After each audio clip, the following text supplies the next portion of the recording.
What really happened with your host, Mike Rivero, because World War III is a really bad idea. Here is your host, Michael Rivero. And aloha, America. Welcome to our show today. It is Monday, September 25th, 2017, start of a brand new week of insanity. It just seems that as time goes on, things are just getting a little bit wacko out there. Anyway, we've got a lot of stuff to talk about today. We always do coming in from the weekend here. The phone lines are open, 800-313-9443. Mike is in our control room, twiddling the dials, keeping us out of trouble and ready to answer the phone when you call on in. Now, supposedly, according to some stories I saw in the corporate media, last Saturday was the rapture. So if you're hearing this broadcast, you didn't make it. Just something to sort of keep a perspective on what's going on around here. Actually, I understand that at the last second, this David Meade, this prophet, said rapture's been postponed, which is a real shame because I was looking forward to all those free houses and cars and everything. Getting on to the war zones, obviously Korea is a huge mess. Everybody's thumping their chest. Nobody's actually doing anything, which is a good thing here. Article out of Political Wire asking, is Trump all talk on North Korea? Because nothing is really being done yet, thankfully. And is he just playing to his own supporters, trying to be the war president they all want him to be, even though we, the American people, want exactly the opposite? And the reality is everything that he's doing is largely symbolic. Now, as you know, he came out with a new version of the travel ban, banning travel from specific countries. No, it's not based on religion, it's specific countries. And this time, North Korea was added to the list. Oh, horror of horrors, there's a travel ban against North Korea. Not really. Hardly anybody from North Korea comes to the United States. There's really not much point in banning them other than it's another way for Donald Trump to hurl an insult at Kim Jong-un and North Korea. It's not really going to have any kind of an effect on anything. Now, as you know, the foreign minister of North Korea came on out earlier today and said that as far as North Korea is concerned, the United States is declaring war on North Korea. With all this talk about annihilating the entire country and all the rest of that. And so apparently White House Press Secretary Sarah Huckabee Sanders said, this is absurd. We have not declared war on North Korea. That's absurd, you know.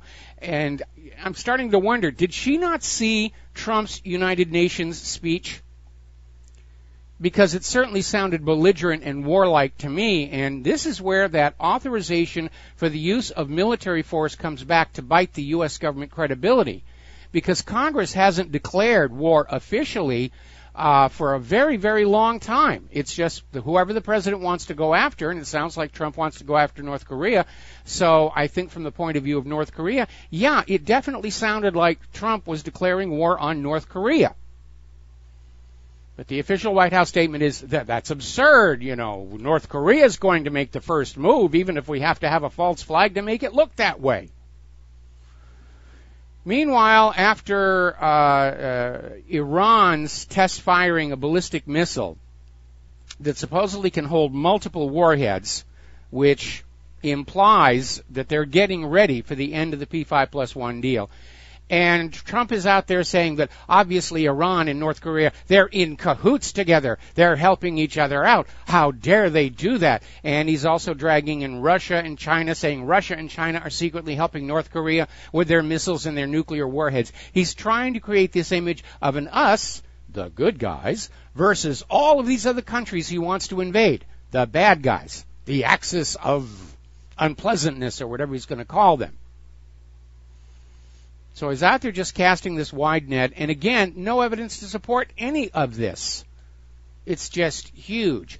Now, the North Korean foreign minister, when he was out there saying that it looks like the U.S. is trying to declare war on North Korea, came on out and said that North Korea has a right to shoot down all these U.S. bombers that are flying along their coastline and coastal waters, even if they're not technically in their airspace. And your first reaction might be, well, no, you can't do that, international airspace and so forth and so on. But don't forget the U.S. government's heavy investment in what are called standoff-launched munitions. U.S. bombers don't have to be over someplace to bomb it. They can drop a guided bomb or a missile from way, way out and have it fly on in. That's how they did Iraq during Operation Desert Storm. The F-117s went on in with laser designators to pinpoint the targets, and heavy bombers flying outside of Iraq dropped these munitions that followed those laser beams in to hit their targets. Israel's playing the same game with Syria. They're attacking Syria from within Lebanon's airspace, which has prompted a complaint by Lebanon that Israel is not respecting their sovereignty. So North Korea does have a legitimate right to be concerned about all these practice bombing missions that the U.S. and South Korea and Japan are doing along their borders, because these countries can, in fact, inflict damage on North Korea from outside North Korea's borders with these standoff launch munitions. Now, we're going to do a shout out to our on-air affiliates who are just now rejoining our network. Meanwhile, the Pentagon is out there saying that they are now preparing to give Trump options if the provocations continue. And again, it seems to get a very strange definition of provocations. You don't see North Korean bombers flying along our borders. You don't see North Korean warships tooling around the Gulf of Mexico or off the coast of California. So who is it who's really being provocative here? But they're out there basically saying that if North Korea does not stop these provocative actions, we will provide options to the president.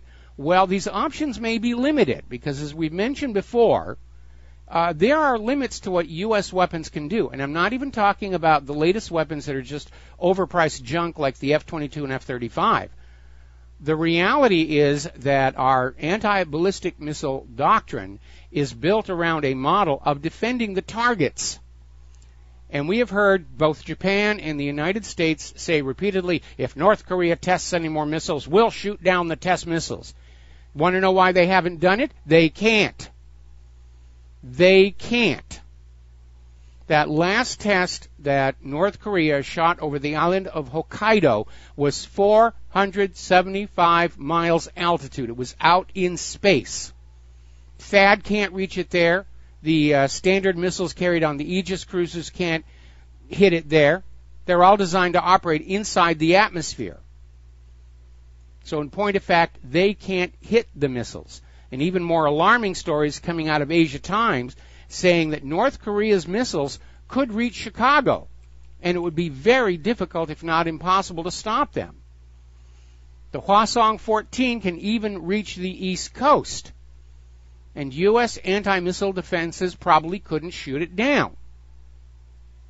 Now, remember that whole strategic defense initiative that Reagan came up with about how they borrowed and spent all this money for all these demonstrations about all these amazing space-based weapons that were going to prevent a nuclear attack? The reality is nothing usable came out of all that R&D. In fact, a lot of people are saying it was just a bluff to get the Russians to spend more money and bankrupt their country on military spending, which is what our government is now doing to the United States of America. So the reality is, I mean, look back at the first, actually the second Iraq War, not the first one where they went in through Kuwait and they stopped short of Baghdad, but the second one, where Iraq was firing these Scud missiles at Israel, and the Patriot batteries were not able to intercept them. We were told at the time 90% success rate. Well, if you shoot 10 nuclear weapons at somebody and one gets through, what's the point of that 90% success rate? As it turned out, the success rate was a lot lower, and in the event of the use of biological weapons, even if you hit that incoming missile, it's still going to come down on your territory. So it's not as clean as the propaganda would suggest to you. Now, over in Russia, Sergei Lavrov is saying at this point the U.S. will not attack North Korea because North Korea has reached that threshold. They have missiles that can reach the United States of America. They absolutely do have nuclear weapons. And the U.S. does not attack countries that have nuclear weapons. That's the whole point of a nuclear deterrent, to convince the United States or other imperialistic conquering powers to leave you the heck alone. Meanwhile, South Korea has launched their own military buildup. They want to match North Korea, and they're going to start building their own nuclear-powered submarines and launching their own spy satellites to counter the North Korea threat. And it's amazing to look at all of this and realize it was only 6 years ago when the Koreas were talking about reunification. And then the U.S. gets involved, and they're back to hating each other all over. All right, let's take a phone call. Dustin in New Jersey, aloha. Welcome to the show. What's on your mind? Hi, Mike. Hi. Why would they waste a warhead on Chicago or Detroit? They're already looks like the bombs went off there. Yeah, absolutely. Well, I think the idea is just that they can reach the United States, and we ought to be cognizant of that. Hey, Mike, what's your take on that earthquake in North Korea, the 4.3? Well, I think it was probably a botched test. I know that China says that they think it was some kind of an explosion, very weak compared to the last one. For some reason, South Korea is saying they think it was just a very, very shallow earthquake. And it's entirely possible that mountain where they've been testing North Korea's nuclear weapons is now very unstable. There may have been a massive landslide or a cave-in. Because remember, when you test a nuclear bomb underground, it creates this gigantic void. And if that were to collapse, you might get what looked like a shallow earthquake there. So we don't really know. If it was some kind of a warhead test, it fizzled. It didn't work. Hey, Mike, I want to just ask your listeners, is North Korea, Iran, Iraq, Syria, Libya, Russia, China not allowing you to go to the store every day or go to work every day or live your lives every day? No, they're not. It's your own government that's taxing you to death, that outsources your jobs, that bails out the rich bankers on Wall Street and sends you the bill. So this whole thing about, this aggressive of these other countries, while your own government lies to you, the Clintons, the Bushes, the McCains, the Lindsey Grahams, the whole group, the liberal media, the sports stars, and the actors and actresses, not all of them, but most of them, these are the real threat. I just want, I want to explain this to people. This whole sports thing also, like with the not standing for the national, people got to realize the United States is it's a country with a flag. It's a piece of dirt with a flag. You can be good or bad. There's no such thing as a country that's good or bad. It's a blank, neutral country, and whoever occupies it, either it's citizenry, dumbed down or not, and the government. It's the government that's your country it basically makes your country good or bad. And I hate to say this, but this country is not the good guy no more. No, we're not. We haven't been the good guy. And I'm drawn with this flag flap. On one hand, it's disrespectful, but on the other hand, I understand because there's a lot of problems we got here. And there's certain people that like these problems. They wanted the divide and conquer strategy. We talked about that before. I just want people to think about this. It's like your government's done a lot of bad things, and unfortunately, they represent your country that you're living in. Unfortunately, yeah, they do set the tone of the nation. It's very clear that the American people really have lost control of our own country. Last year's massive election fraud has pretty much proved it. We all know the government is lying to us to start all these wars. We know the corporate media lies about everything except the sports scores and the weather, and they're not all that good on the weather, especially with this confirmation bias to sell us human-caused global warming. But absolutely, ordinary people can get along just fine. It is governments that get us into these wars of conquest to make themselves rich, and we're not the good guys. We haven't been for quite some time.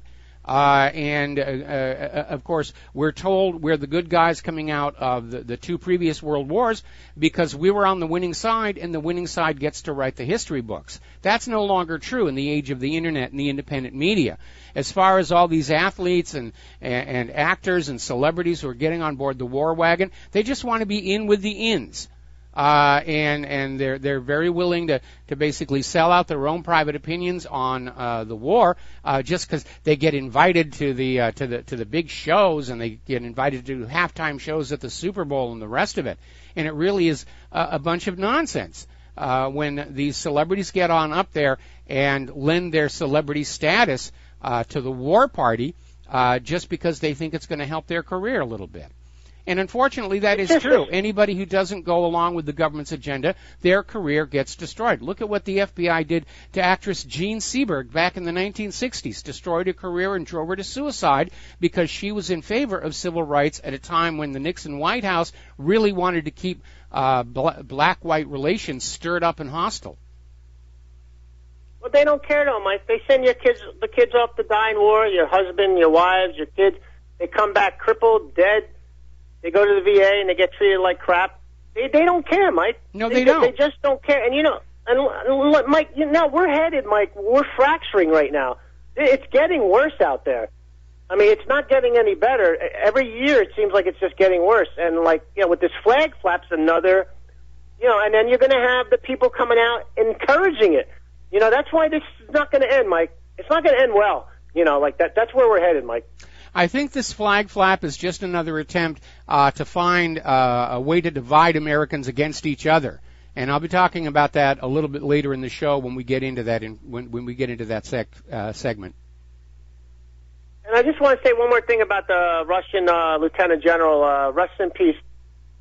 The one who got killed from the artillery attack. We should say that to all of them. Everybody who's died. I mean, estimates are that the United States government has killed somewhere between 20 and 30 million people since the end of World War II. Yep, we're not the good guy no more. I hate to tell people. There ain't no Batman, there ain't no Superman, there ain't no Wonder Woman coming out. Nope. That's it, Mike. Thanks, Mike. All right, thanks an awful lot. Apparently, the U.S.-led coalition had another airstrike near Raqqa that killed 84 civilians. Human Rights Watch is saying the U.S. isn't taking any precautions. They're just going for the targets they want to go at, and if there's civilians standing around, they're going to get killed. And this last one, they had 84 civilians, 30 children. And the U.S. is not taking any precautions to minimize civilian casualties. It's total war out there. Now, Sergei Lavrov is once again trying to remind everybody in the world that the U.S. bases in Syria are illegal. Now, Pompeo is out there trying to claim that the Russian presence in Syria is an attempt to stick it to the U.S. In reality, the Russian presence in Syria is because the Syrian government asked Russia for a partnership in the fight against jihadi terrorism, and Russia agreed to provide this assistance. The United States has not been invited into Syria by the Syrian government. The U.S. presence in Syria is illegal under international law. The United States does not have the permission either from Syria or from the United Nations to be there. It's just naked aggression. And at this point, it's almost like they're completely giving up the pretense that they're there to get the terrorists. Now, Israel's justice minister is out there saying if Putin wants to survive, he needs to keep his military forces out of Syria. And they're wagging their finger mightily at Russia. Now, again, Syria asked Russia to come to their country. Russia agreed. It is a negotiation between the two nation states that is really none of Israel's business. But Israel understands as long as Russia is assisting the government of Syria, then Syria is going to be back under the control of the Syrian government. It almost is totally now. It's only a matter of time before the rest of these terrorists, U.S.-backed jihadis, are swept out of there. Meanwhile, Russia has deployed an advanced model of a medium-range surface-to-air missile system in central Syria. It was stationed in Hama province. They're now relocating it, and they're sending a message to the U.S. Don't come in and try and bomb unilaterally. We'll be back after these few words. Aloha, America. Welcome back to the show here. We're going to go ahead and take a phone call from Steve in California. Aloha, Steve. Welcome to the show. What's on your mind today?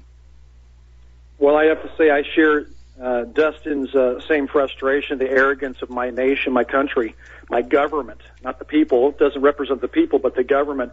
And when was the last time you ever heard any other country say collateral damage, justify the innocent death, this saying, oh, well, it was just collateral damage? We use that all the time, and that just burns me up, that's accepted. And I even hear people say, oh, well, that's what happens when you bring democracy. And I'm thinking, you're not bringing democracy. Nation building, this has nothing to do with democracy. If you want to bring democracy or influence democracy in another nation, another country, you do it by treating your own people good and by example. You don't invade them. It's a very, very good point. I get really irritated with the... Yeah, it's a very, very good point. The fact of the matter is that virtually every U.S. intervention since the end of World War II has been sold to the American people under this idea that we're bringing these people democracy, but the result has never been democratic. It's always been totalitarian dictatorships with the pretense of democracy, like the Shah of Iran or the dictator Pinochet down in Chile. The United States isn't really interested in democracy either abroad or even in this country. Look at the massive election fraud. We're in the same situation. We're under a dictatorship that goes through this pageant, if you will, to make it look like we have elections. And except for the occasional upset like Donald Trump last year, for the most part, the elections are decided, again, as Stalin said, by those who are counting the ballots. I agree. Hey, I'm in my last days of California life here, moving down to God's waiting room. So I am very happy. I'm leaving the sanctuary state. But I do have one economic question for you. And Ron McDonald and I were talking one night about where does all the money go, the revenues, the registration, licensure, and all that stuff. Where does all the auto registration money, where does that go? Well, in theory, it's to fund the Department of Motor Vehicles, and anything that's left over goes into the highway fund.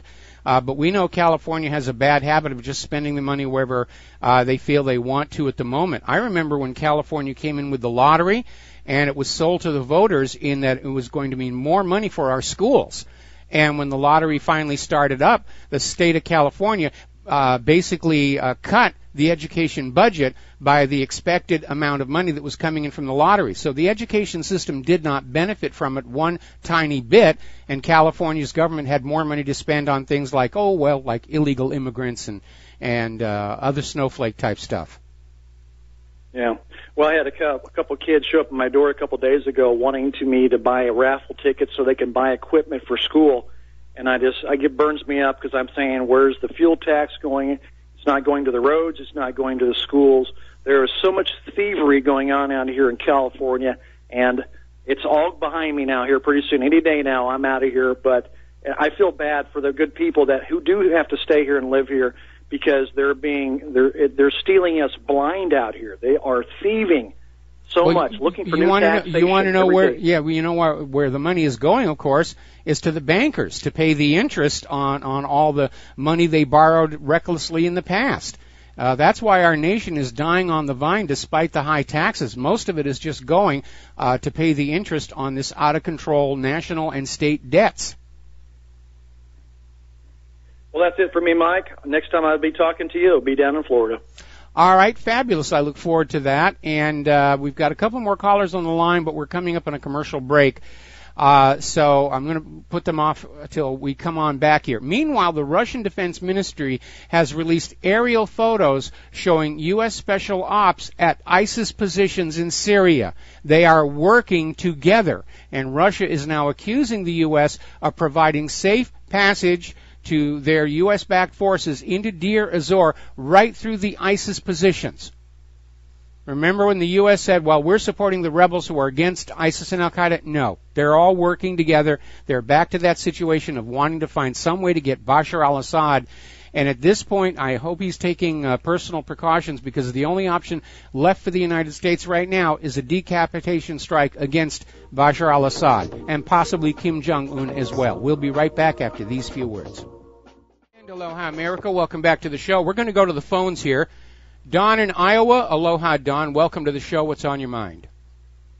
Hello, Mike. Yes, the thing about Trump, it's still amazing to me. When he was running for president, the way I had him figured was, well, here's a guy that has nothing to lose. He owes nothing to anybody in Washington. That's the way I looked at it.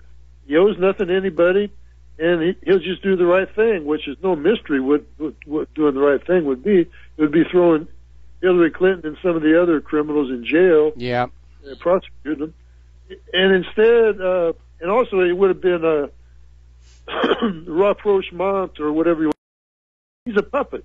He doesn't, I mean, somebody's running him. I don't know, somebody's pulling his strings. I don't know how this happened exactly. They threatened to kill him and he's afraid, or exactly what happened. But it turned out to be totally the opposite of what I thought was going to happen in the first. Well, we went through that same exercise with Barack Obama as well. He campaigned on stopping the wars his first day in office, and it never happened. I think at this point we understand that candidates lie to get elected. They actually think it is an exercise in freedom of speech to be able to lie to you to get your vote. I disagree. The First Amendment is there to protect the truth, not to protect lies and liars. But for whatever reason, as you say, they may have threatened to kill him. They may have shown him the films from Dealey Plaza and said, we can kill a president whenever we want to. We can get away with it, too. Or they could have threatened his family. We do know that his view of the world is heavily filtered by his advisors. Chief of Staff Kelly is like trying to keep Representative Rohrabaugh from getting to Donald Trump with information that undermines that whole Russia hacking the DNC email myth. We know that the CIA actually lied to Donald Trump, saying they had ironclad evidence that Assad gassed those people at Idlib, even though the story absolutely made no sense whatsoever.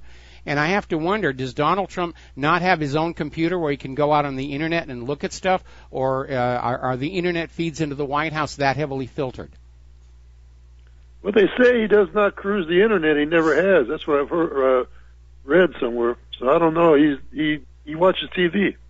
So I guess he just turned out to be just basically he's just a big dummy is what he is. He's not that smart. He knows how to do construction, and that's it. He may not be cruising the Internet now, but he certainly was during the campaign, because all of the hot button issues that he hit that built his base, throwing Hillary in prison, ending the wars, all the rest of that was stuff that was in the independent media. It was never on the corporate media. The corporate media was there protecting Hillary Clinton. But he knew that the American people wanted her thrown in jail. The only place he could have gotten that was from here on the Internet and the independent media. So he used to surf the Internet. And maybe they've got him so busy now that he can't. But for whatever reason, we did not get the Donald Trump we voted for. Well, they got rid of the guys that were telling him the stuff, Bannon and Manafort and Roger Stone. They're not even able to talk to him anymore. So it's a bad thing. When you got these 3- and 4-star generals, those guys, they're just about crazy. When they get that high of a rank. I was in the military myself for a long time, and these guys, when they get that much rank, it's just like they think they're pretty much. I mean, they're not really playing with the full deck anymore. They're nuts. Well, they're arrogant. I mean, look at the fight between Douglas MacArthur and Harry Truman, where MacArthur literally came on out and went to the Congress and said, I'm really better at running this country than the president is, at which point Truman fired him. So, but again, it's enshrined in the Constitution. We're supposed to be under civilian leadership. But right now, it does look like all these military people that have surrounded Donald Trump, they're actually calling the shots. We've had a very slow motion military coup d'etat. And that's a big reason why we are where we are, because the military, they love war. They love the smell of blood. They love all the money that gets poured into war. And that's all they can think of is money and promotion. This Korea thing, in my opinion, they're just setting Trump up just to look like a fool, which he is. He looks like a fool. I don't think they're actually going to strike Korea with a military strike. They can't do that because Korea is going to destroy South Korea immediately at the same time. So that's why, I mean, even the South Koreans are not afraid, from what I've read about it. They don't think anything's going to happen. So, well, I wouldn't rule out an attempted decapitation strike. And I'm seeing all these articles that are coming on in where they're saying basically at this point the bluff and bluster is over, and Trump is seriously considering or rather the generals around Donald Trump are considering some kind of a military strike.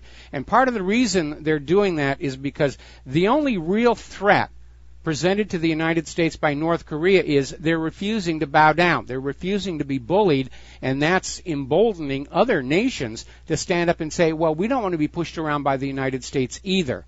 And that's why there's a mindset in Washington, D.C. We have to make an example of North Korea, that you do not stand up against the American empire. Send in the legions and give them what for. The only way they could run Kim out of there, I think it's possible.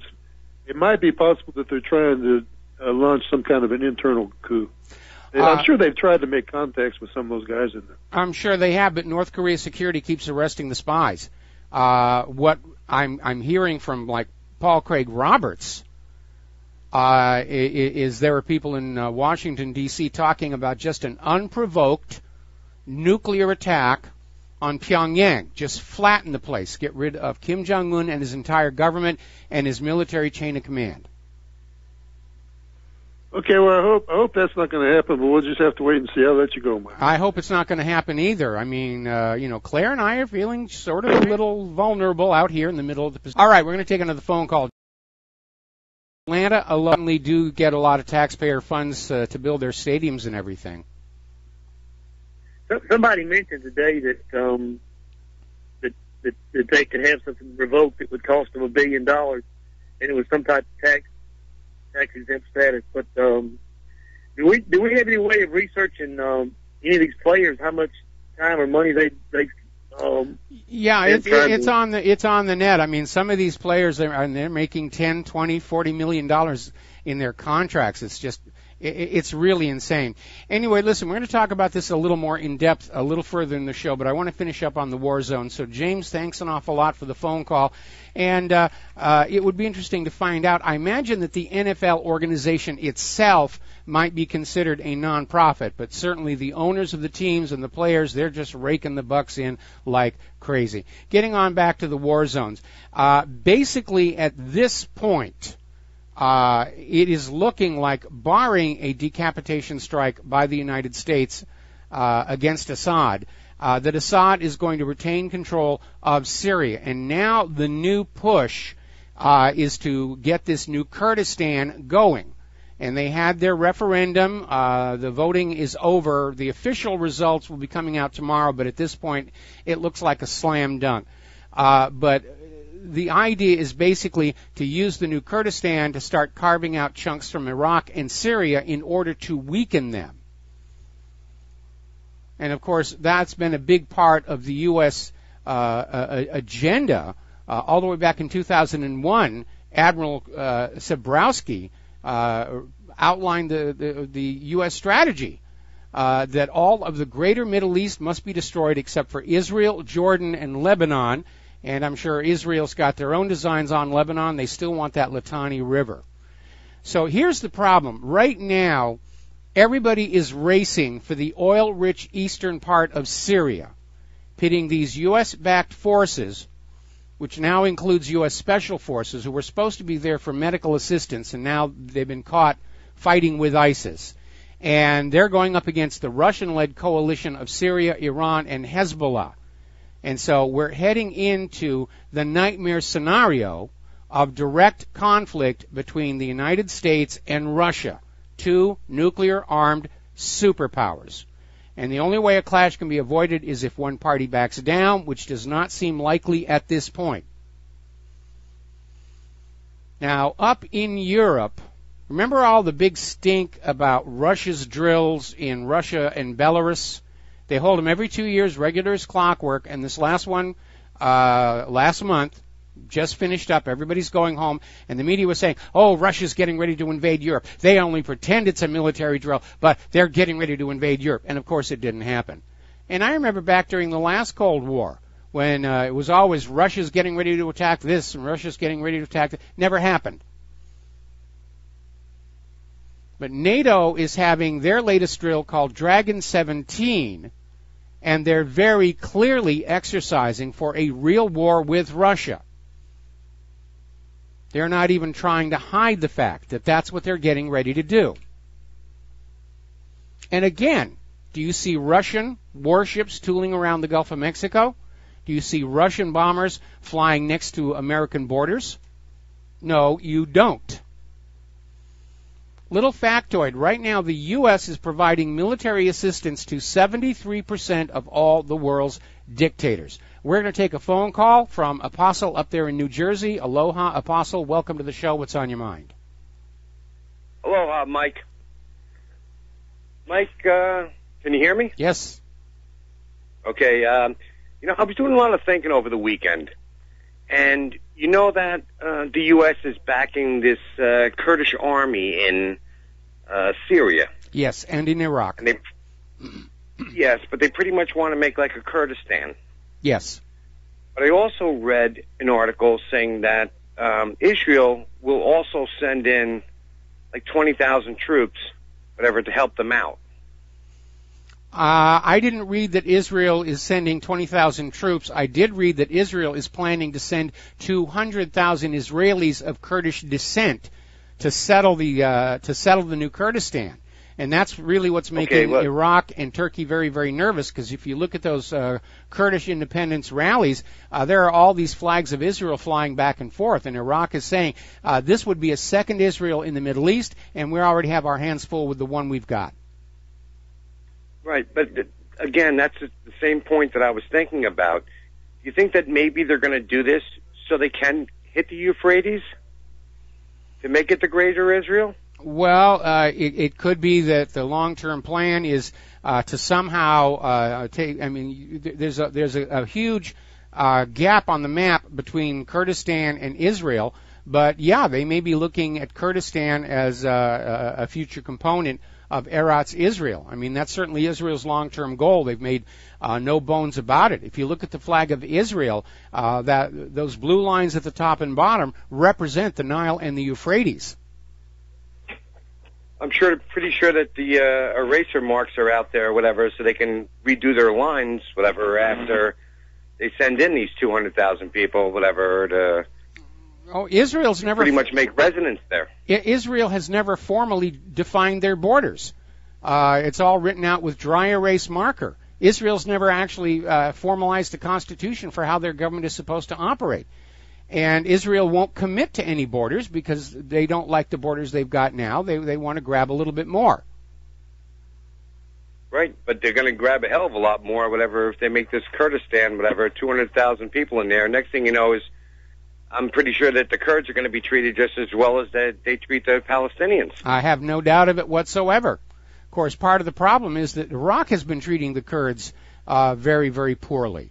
The Kurds represent the world's largest stateless ethnic group. I think there's something like 30 million of them.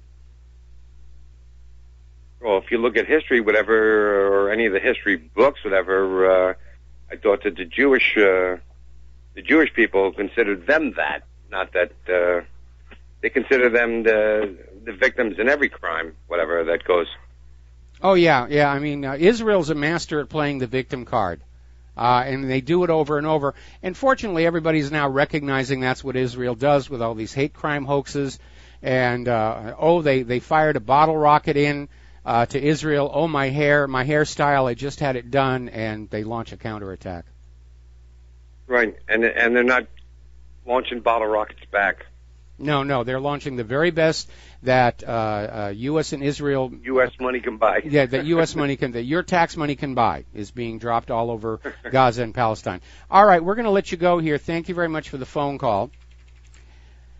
Now, turning over to Iran, we are still not getting a definitive word on what Donald Trump is planning on doing, but the leaking is that he is going to refuse to certify Iran's compliance with the P5+1 deal in October, next month, which is when it comes up for recertification. And that will give Congress the option of voting to add more sanctions to Iran or to end the deal. And there's a real problem with that because Trump is talking about just canceling this agreement with Iran unilaterally. At the same time, he's trying to promise North Korea that if they'll surrender their nuclear weapons, the U.S. Will just leave them alone. And North Korea knows that that's absolutely a lie, even without the issue of the Iran deal, because they saw Libya surrendered their nuclear weapons, the U.S. went in there. Syria surrendered their chemical weapons, the U.S. went in there. Iraq surrendered their chemical weapons, the U.S. invaded there.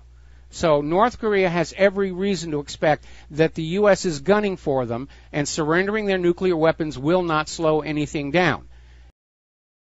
Ends that P5+1 deal, that's basically going to punctuate that reality that when you are in the crosshairs of the U.S. government, you're going to be invaded, and it doesn't matter what you surrender, what compromises you make, what concessions you make, they're going to come and get you and regime change you and make you part of the New World Order's corporatocracy, which is going all over the world here. And also because so much of Europe is in favor of keeping the P5+1 deal. If Trump pulls out of the deal, it's going to damage our relations with many of our European partners who are also going to realize you can't trust the U.S. government to keep a promise. We'll be right back after these few words. And aloha, America. Welcome back to our show. We're going to go ahead and grab a phone call from Terry in Oregon. Aloha, Terry. Welcome to the show. What is on your mind today? Hey, Mike, the big bad communists were the big threat when I was growing up. Yes. And I want to do my part to fight the communists. Otherwise, the domino theory was going to take over and all these countries were going to fall and world communism was going to be our fate, which is we're going to be slaves. So I went down and joined the Marine Corps, and when I was filling out my papers, I had, there's about 5 questions. Are you a member of the Communist Party or you're your parents? And I had to say certify I wasn't gay and all that sort of thing. And we went to fight communists over in Vietnam, and we went over I-Corps. But today, the troops got to realize they're fighting for communism. They're fighting for world communism is what they're doing, but they're not calling it that. It's completely opposite of what we were doing. Now, the other day, you mentioned that they have these people they hire to fight these wars for us, and they're not going to be dedicated because they're not part of our country, not defending our country. Well, today they're not defending our country anyway, so our troops, our American troops, might have the same problem. They're going to realize, that they're not defending America, and they're going to think, why are we doing this? And they might have the same problem, that these foreign troops might have, that we hire for mercenaries. And they should know that, they're not going to call it communism, but that's what they're really fighting for, and that's just my opinion. Well, I'm sure. Have you ever read the treatise called War is a Racket by Marine Corps Major General Smedley Butler? Oh, yeah, he's my hero. Yeah, well, he 33 years he put in. Yes. And he's famous for that War is a Racket, where, he played the game, and he followed all his orders, and then when he retired, he looked back over his career and realized that nothing he had done in 33 years in the Marine Corps had been to defend the United States of America. It was all about going into other countries and leaving them wide open for American corporations to plunder. And it's still going on today. This is all driven, again, in Syria. They're racing to capture control of the oil fields. This is a war between the U.S. myself. Well, I'm glad you made it through alive. Yeah, and, I just had that one combat tour, and so I made it through, and I'm realizing the same thing he did. Yep. But today, we're fighting for Israel. We're fighting for greater Israel. We shouldn't be there at all. It's just a waste of money, waste of lives, and we're going in destroying these people. And I think the troops somehow are going to get the message. I know they're young and naive, and they may not, but some of them are like Lieutenant Aaron Watada. If it got through to him, it's getting through to a lot. Unfortunately, when you're in the war zone, and you try and speak out or express any doubts, the military will sort of discourage you from doing that. We have to take a break for station identification. Oh, yeah. Terry, thank you very much for the phone call. And again, glad you made it through your military service in one piece. We'll be back after these few words. And aloha, America. Welcome back to our show. Hour number 2. The phone lines are open, 800-313-9443. Now, Prime Minister Benjamin Netanyahu yesterday called a special meeting of his security cabinet following Iran's testing of a ballistic missile that can reach Israel over the weekend. And so he's on there saying that the Iran missile threat. Well, again, go back and look at your history. Iran has not initiated a war of conquest against another country in over 200 years. Standing in sharp contrast to Israel, which can't seem to go for 6 months without attacking Lebanon or Syria or the West Bank or Gaza. Iran, like North Korea, is building a deterrent to say, don't come mess with us. But I would not be surprised to see Israel just haul off with a bombing mission into Iran the way they did in Iraq at the Osirak power station, where Israel declared that Iraq was building nuclear weapons in the basement of this power station, and they just flew into Iraq and bombed the heck out of the power station. And then years later, following the Iraq War, international experts examined the power station, and that's all they found, a power station. There was no secret bomb factory in the basement the way Israel has in Dimona. And again, Israel's been screaming that Iran is weeks away from a nuclear bomb for 30 years now. And it hasn't happened. But if Israel were to attack Iran to try and strike at their missile sites, Iran would probably strike back, and the United States has already committed to come to Israel's aid in any war, even if Iran starts it.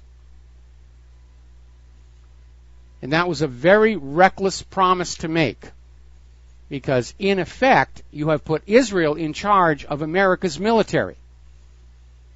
Because Israel can start a war knowing America's military will be following in behind them. Meanwhile, Israeli officials are advancing plans for the construction of yet another 2,000 new settler units in the occupied West Bank, irrespective of the international outcry against the Israeli regime's land expropriation and settlement expansion policies in the Palestinian territories. So they're just building more and more of these illegal settlements. And every time the United Nations tries to do something about it, the United States stands up and goes, veto, veto, veto, veto, veto, veto, veto, veto, veto. Latest Gallup poll. This is from back on September 17th. 71% of Americans are dissatisfied with the way the nation is being governed, and I am certainly one of them.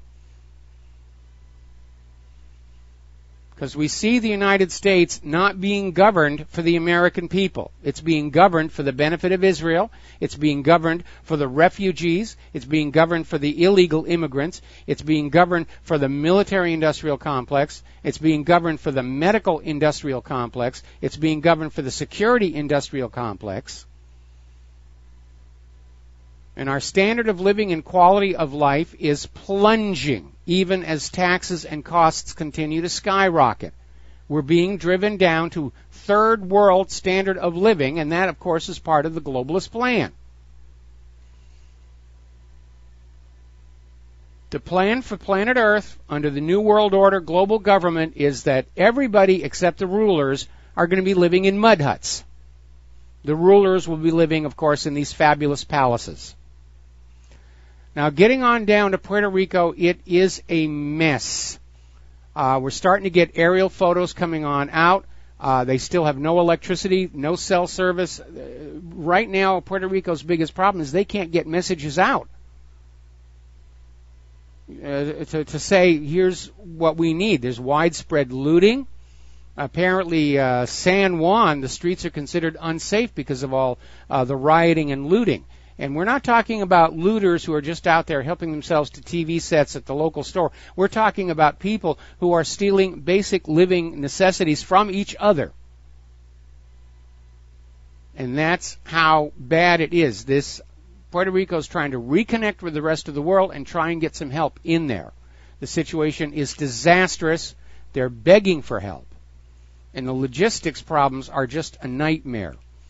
Puerto Rico's hospitals have been running on emergency diesel generators. They're starting to run out of fuel. And they're saying, without the generators, the hospitals can't function. People are going to start dying. Now, a lot of people are still concerned about the Guatataca Dam. There were concerns it was going to collapse and flood 3 towns in Puerto Rico. It hasn't collapsed yet, but they're saying that there is still a danger. And there is a flash flood warning in the eastern Isabela municipalities.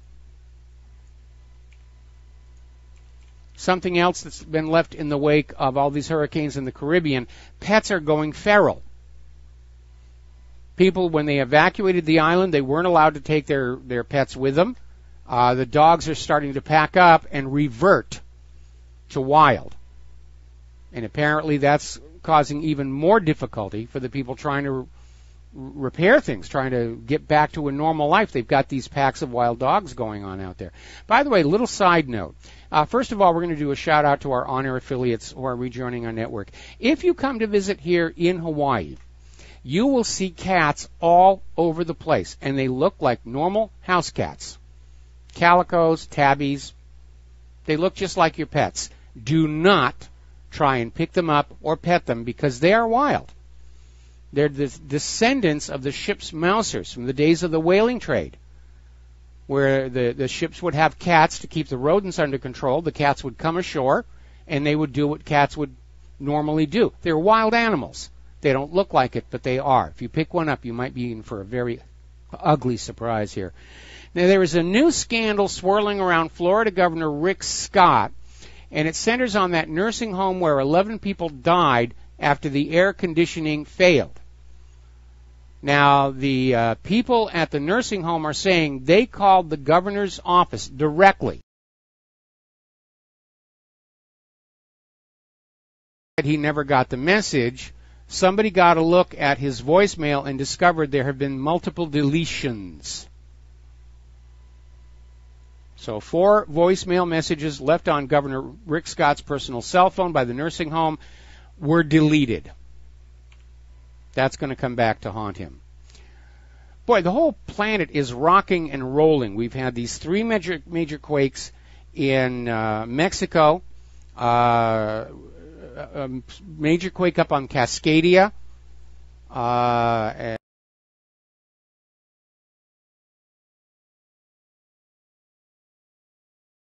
now in the nation of Bali, they're evacuating 50,000 people because it looks like Mount Agung is going to erupt. So the whole planet's rocking and rolling here. All right, so let's talk about this nonsense about the football players disrespecting the national anthem. And this has spun totally out of control. And there's a couple of conflicting, contrasting issues. First of all, I understand that the ACLU would come on out and say that kneeling during the anthem or sitting during the anthem is a form of protest protected by the First Amendment, even though technically it is illegal to disrespect the anthem, and for that matter, the flag. U.S. Code Title 36, Subtitle I, Part A, Chapter 3, Section 301, 36 U.S. Code. Okay. It basically says the national anthem, you will stand and you will do the appropriate respect. You will face the flag. So there's 2 conflicting views. It's illegal. It's a form of protest. And I can understand why these football players are not enthusiastic about the United States of America right now. I certainly am not. However, I think this is being fanned up. Private lives have every right to First Amendment freedom of expression.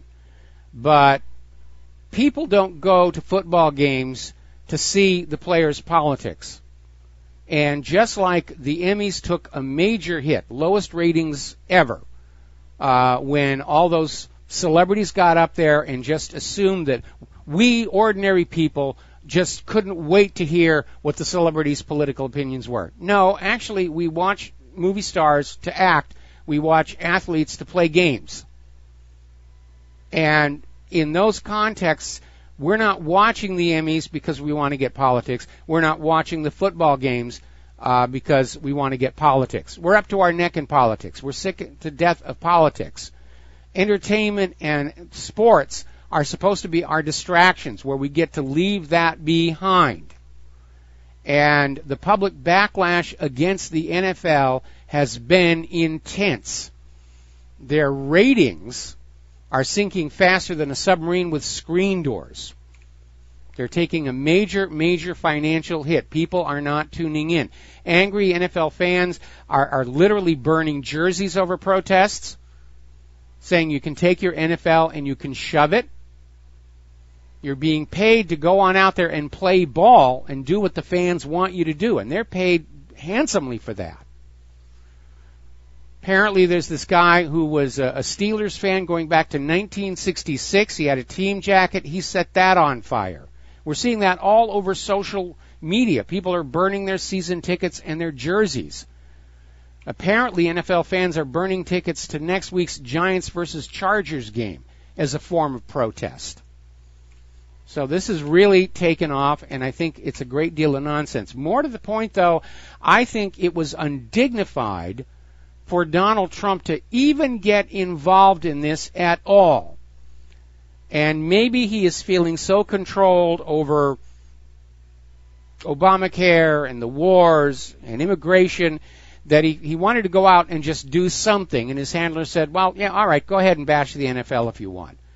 But I really don't see a president as getting involved in something like this. I don't think we would have seen John F. Kennedy stoop that low.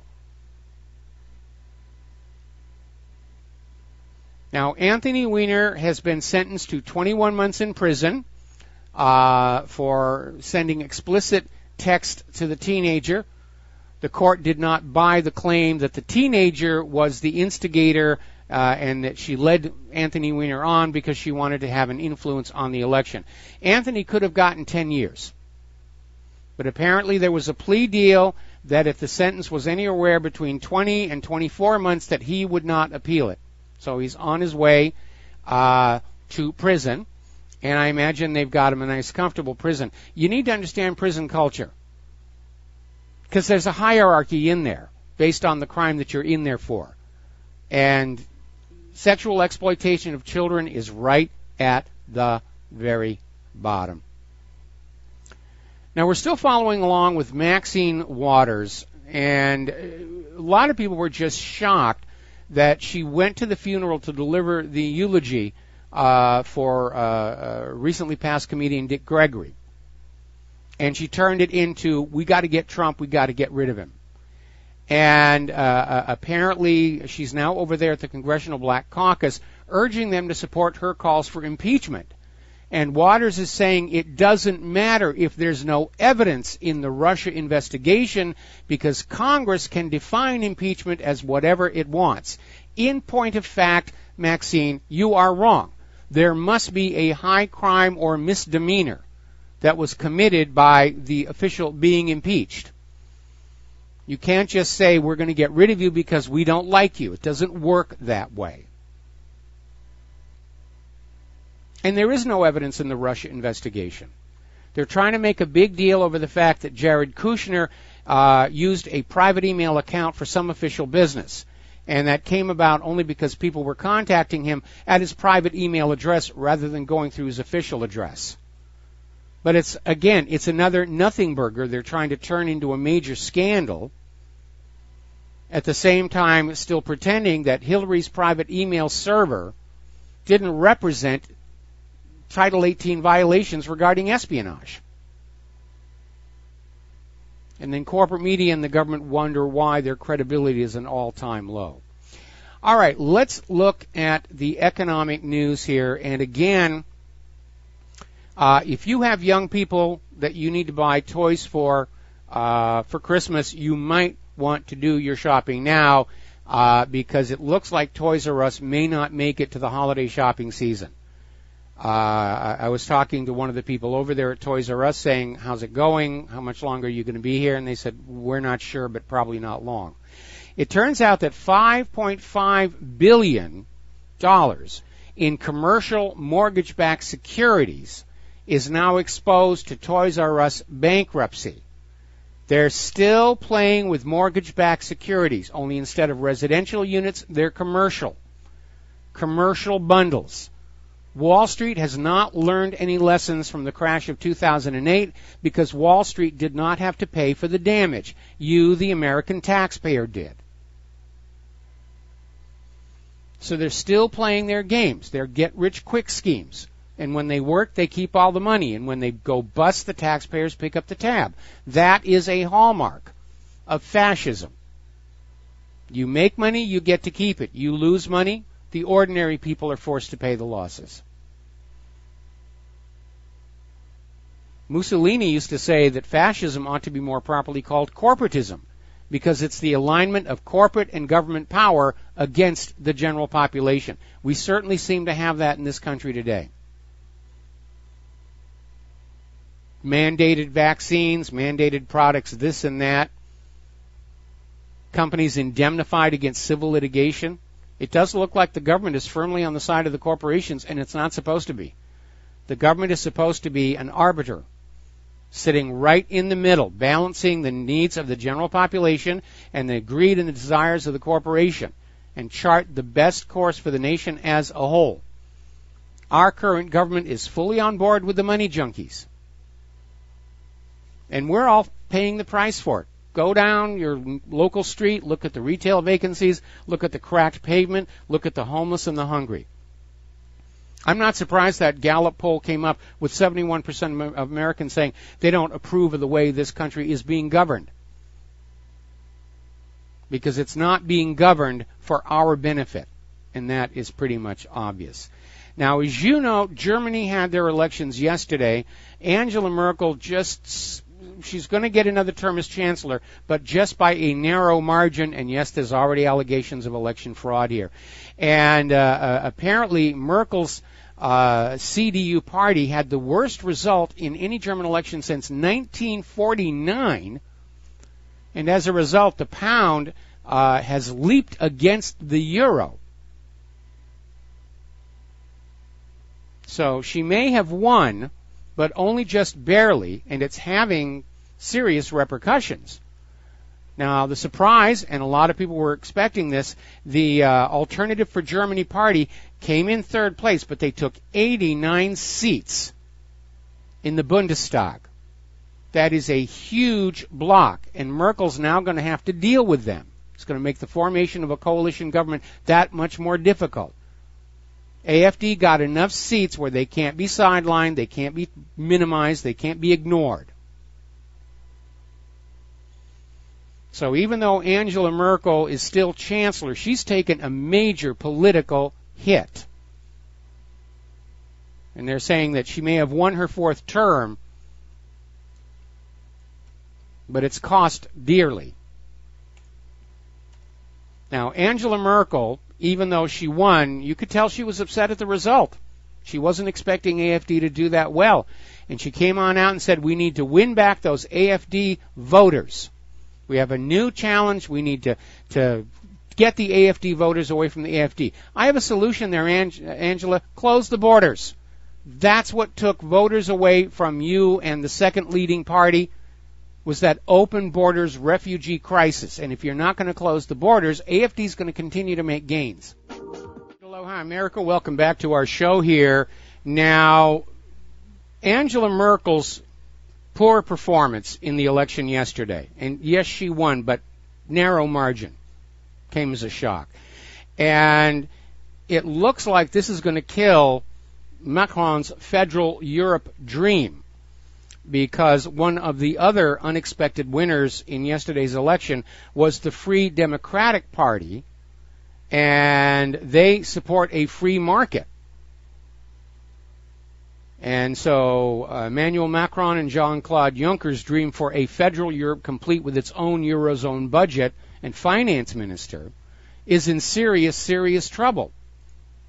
What they're trying to do to Europe is what Washington, D.C. did to the United States. They took what was originally a confederation of sovereign, independent states and brought them under single control. And I think we can pretty much agree it didn't work out all that well. So the people of Europe are really starting to dig in against the EU having any more power. Because the larger these empires get, the more abusive they become. Now, as I mentioned earlier in the show, the voting has ended in the Kurdistan independence referendum. They're now counting the votes, and the results will be released tomorrow officially.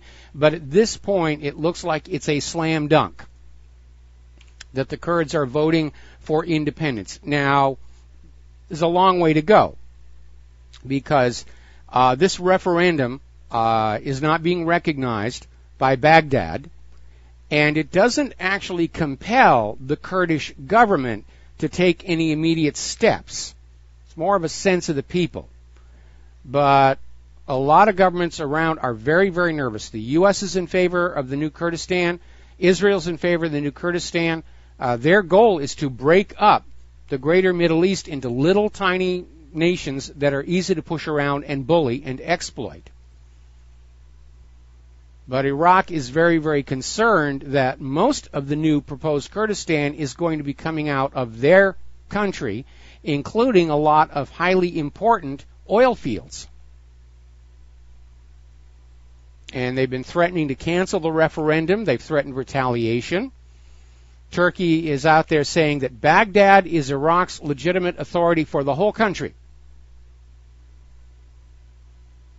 and saying that the vote will not contribute to regional peace and stability, which is being echoed by the United Nations itself. Apparently, the Turkish army is at the border of Iraq and ready to take necessary steps, according to Erdogan. And what they're talking about is a decap strike on the Kurdish government. Erdogan is threatening to invade Iraq and take out that Kurdish government. And obviously, with that as an objective, I don't think Iraq would get in his way. Maybe Erdogan is going to do Baghdad's dirty work for them.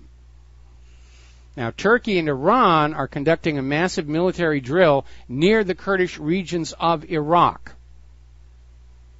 And Iran has closed their airspace to Iraqi Kurdistan ahead of the vote. Well, obviously the vote is now over.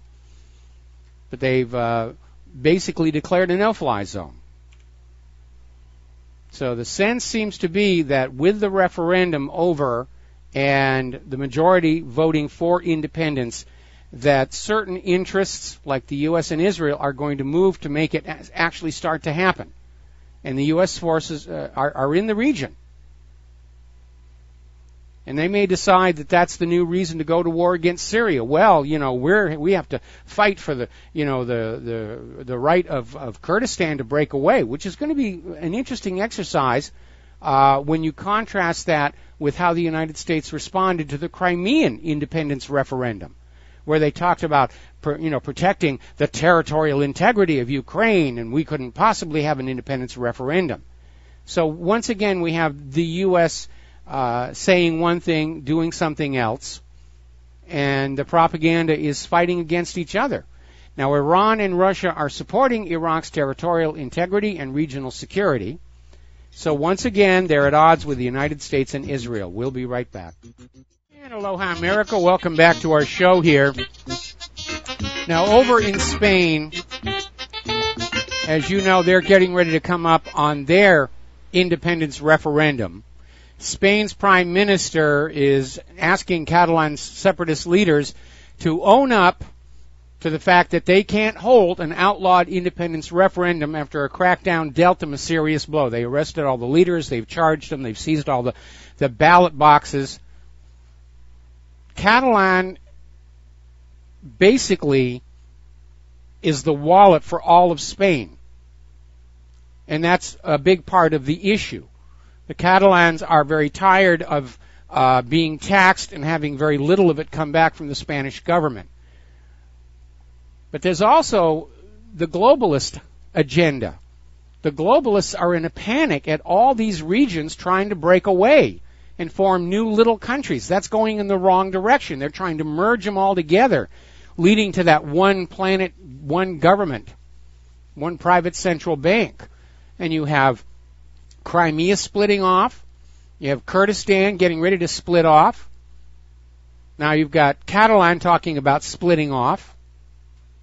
You have a number of states in the United States talking about secession. It's not going very well for the globalists here. Meanwhile, the largest newspaper in Spain is out there saying that this whole Catalonia pro-independence thing, it's all the diabolical hand of Putin's Russia. It's all the fault of Russia. Russia's coming on in and just feeding these Catalonians these ideas about freedom and independence. It's all Putin's fault.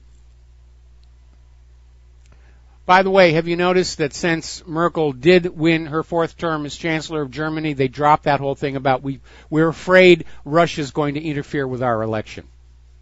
Just went away, like it never happened here.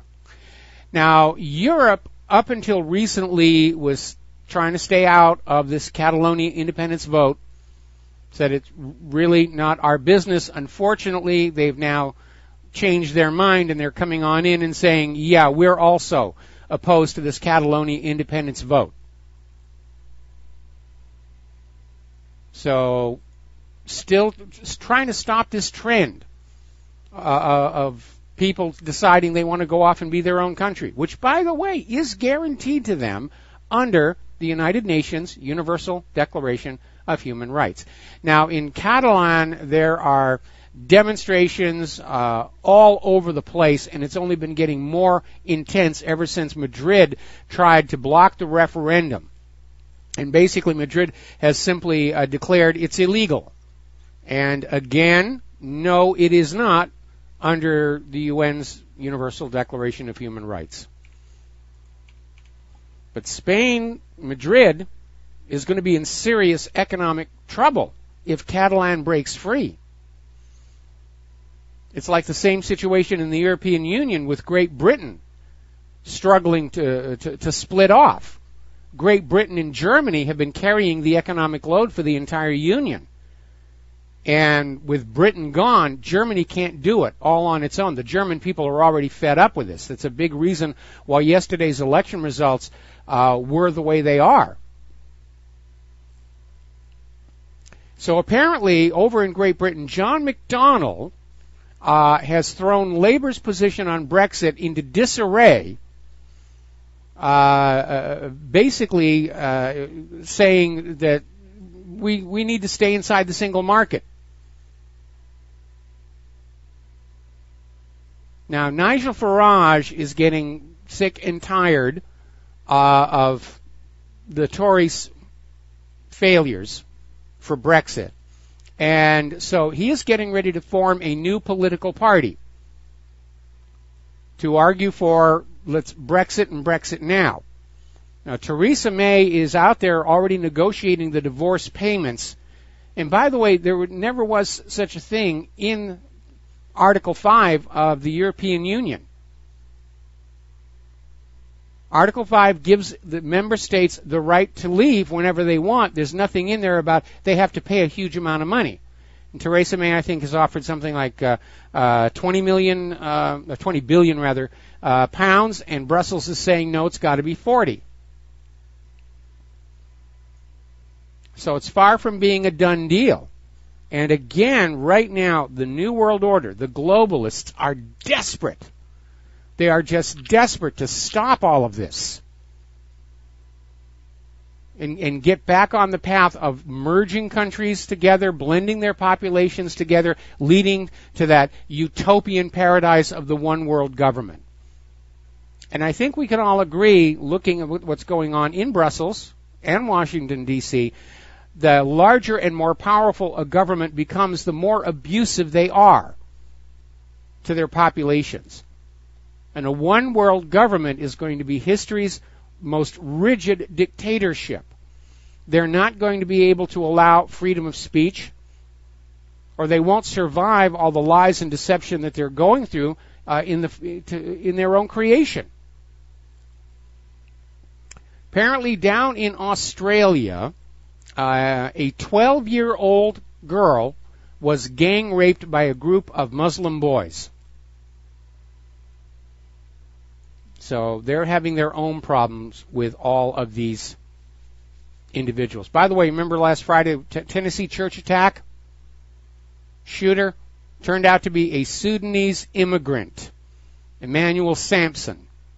Refugee from Sudan, walked into a church in Tennessee and shot it up. Aren't open borders wonderful? Aren't they just a blessing on all of our lives? All right, getting over to the world of political correctness. As you know, there is a new TV show called Orville. It's sort of a spoof of the Star Trek franchise or Galaxy Quest. And Seth MacFarlane has put this together. It's been very, very funny. The last episode over the weekend, though, they moved away from straight comedy and they started getting political. Regarding, they were making a sort of oblique reference to this issue of transgenderism and forcing children to be a gender other than what they were born to be. And so maybe Seth is going to start using his platform to make some commentary here. And I thought they made some very, very valid points here. Meanwhile, over at Bath Spa University, there's a student who's going through training to be a therapist, working on his master's degree in counseling and psychotherapy, and he wanted to have his master's thesis be on detransition. In other words, he wanted to study people who have decided to reverse their gender reassignment operations. And there are people who have gone through gender reassignment and they've discovered, no surprise there, it didn't really make their life better. They're still just as confused and unhappy and messed up as they were before. And so this master's candidate wanted to study that. And his Bath Spa University said they rejected the thesis.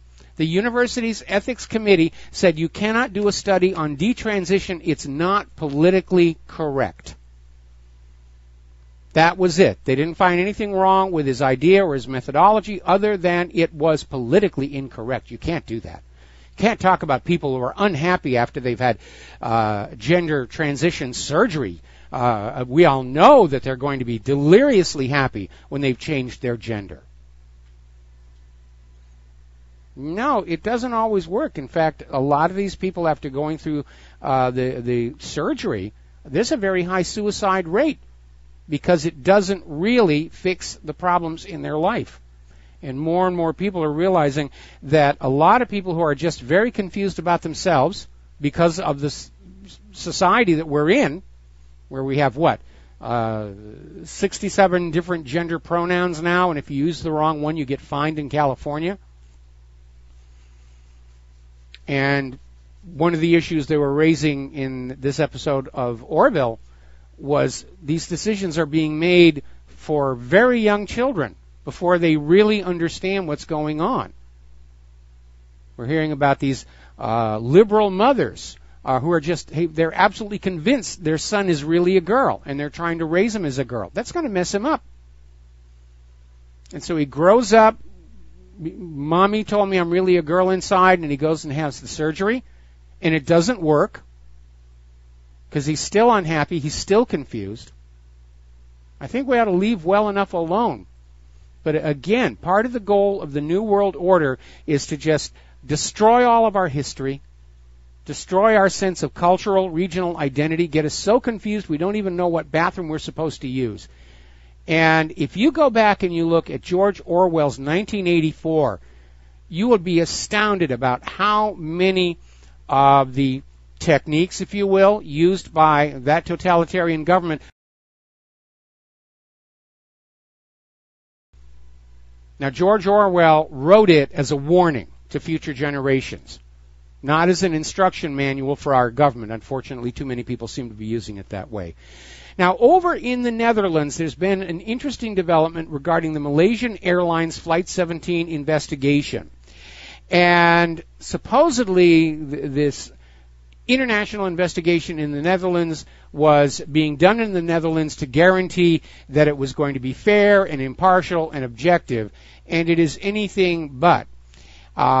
Russia has handed the Dutch investigators primary radar data that covers the flight zone of Flight 17 at the exact time of the incident, and it shows that an anti-aircraft battery fired from inside Ukrainian army-held territory in eastern Ukraine. Talk about an inconvenient truth. And the Dutch investigators have simply filed the radar data, and it will not be included in their final report. They're just dismissing it out of hand because it threatens the predetermined narrative on the downing of Flight 17 that it was all those Russian, and Putin shot it down with his shotgun. So let's talk about some science and medical stuff going on here. Story out of 12160.info. It's turning out now that children's asthma medication may cause nightmares and mental health issues. Of course, if your child is on asthma medication and starts showing symptoms, what are they going to do? Take them off the asthma medication? No, they'll give them prescription psychiatric medication, which will probably make the problem worse. And by the way, speaking of asthma, we know that we're in the middle of this incredible soaring epidemic of autism, which didn't exist before mercury-based preservatives and vaccines, or vaccines in general. Asthma was something that was very rare when I was a kid. And today, so many kids seem to have it. Is it something else where somebody's made a mistake and doesn't want to admit it? Remember that report that came out about a month ago showing that unvaccinated children overall were much healthier than children who had all the mandated vaccines. We know that the, again, exploding epidemic of peanut anaphylaxis seems to have begun when they started using peanut oil as a vaccine adjuvant. Because you're supposed to eat peanut oil, not shoot it into your blood veins. But it makes money, and that's all that really matters. Yeah. What? Oh, not in here, no. Sorry about that. I have a communication from the boss. Okay, so where are we? Okay, story coming out of Natural Blaze. Will opioid lawsuits by county officials against Big Pharma set the legal precedent to sue vaccine makers? And that's an important question because you need to remember the Homeland Security Act, the act that created the Department of Homeland Security, had a rider in it that indemnified vaccine makers from being sued for damage caused by their product. And, of course, if you have somebody who's told that it doesn't matter what you make, you will never be sued for the bad product, you're going to see more bad product come on out. We certainly saw that with computers and software. Everybody who thinks they have suffered harm from a vaccine, they have to go to the vaccine court. And the vaccine court usually will wave around that CDC report saying there's no link between autism and vaccines, even though that report has been discredited. So apparently Delaware County is suing the pharmaceutical industries. And according to Delaware County Councilman David White, he's saying those pharmaceutical companies have made billions of dollars off the deaths of our children and loved ones. And big pharma companies have a significant presence in the suburban counties surrounding Philadelphia, Pennsylvania. However, being neighbors doesn't matter, since Delaware County, the southeast Pennsylvania county constituting some of their western suburbs, filed a lawsuit on September 21st against 11 pharmaceutical companies regarding the overwhelming opioid epidemic and vaccine autism problem. And the reason for the lawsuit is the amount of money Delaware County and other expenses due to the opioid drug crisis. And when we talk about the opioid crisis, we're not talking about going on down to the street corner and getting a little baggie from the guy standing on the street light. We're talking about doctors writing prescriptions for opium-based pain medications, being incentivized by the sellers of the opium-based pain medications to write the prescriptions. And they're getting people hooked who trust their doctors, trust their pharmacists, and all of a sudden they're hooked on opium.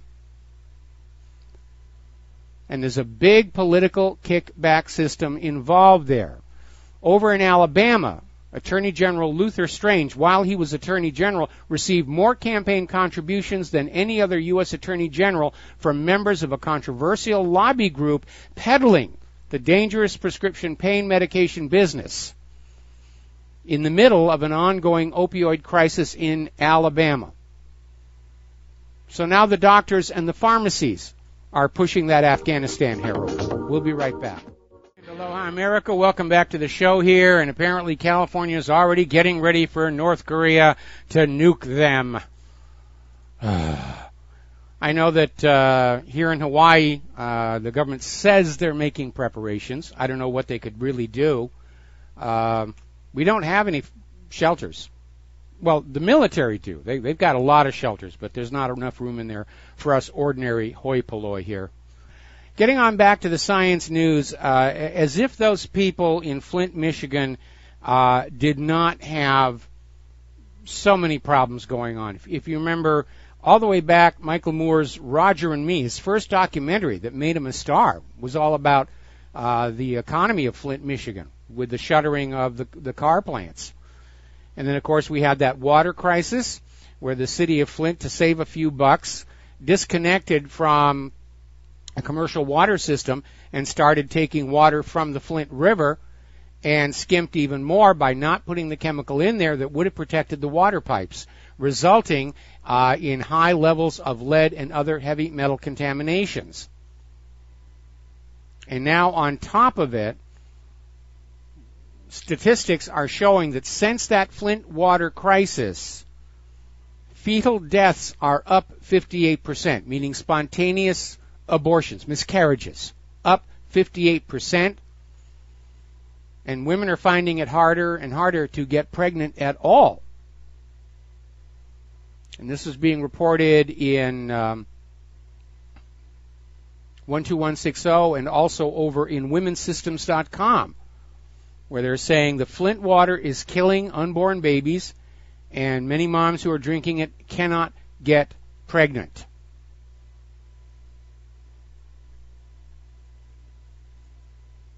So, again, back to that Gallup poll. Is this nation being governed very well? No, it isn't.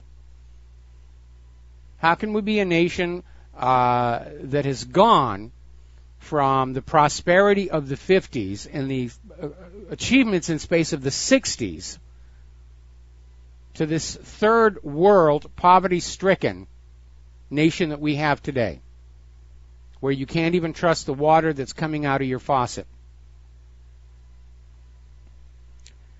Now, about 2 weeks ago, there was a story that broke that showed a link between the seasonal flu shot and miscarriages. And it's a very strong link. There's obviously a correlation there. And so the vaccine apologists are trying to explain it away and say, we don't need to change any of our policies. We don't need to change the vaccine schedule.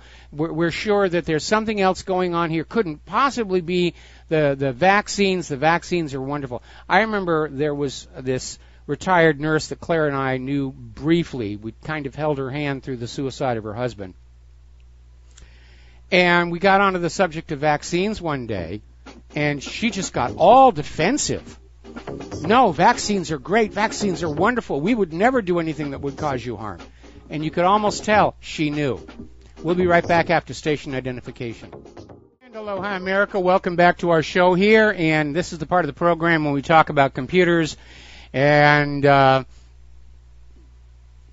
such related things as well here. Last week we reported on a new vector for malware, and it showed up first on CCleaner or CRUD Cleaner. And the way it worked is the people who write CCleaner came up with an installer, and then they sent the installer to the server that handles the downloads.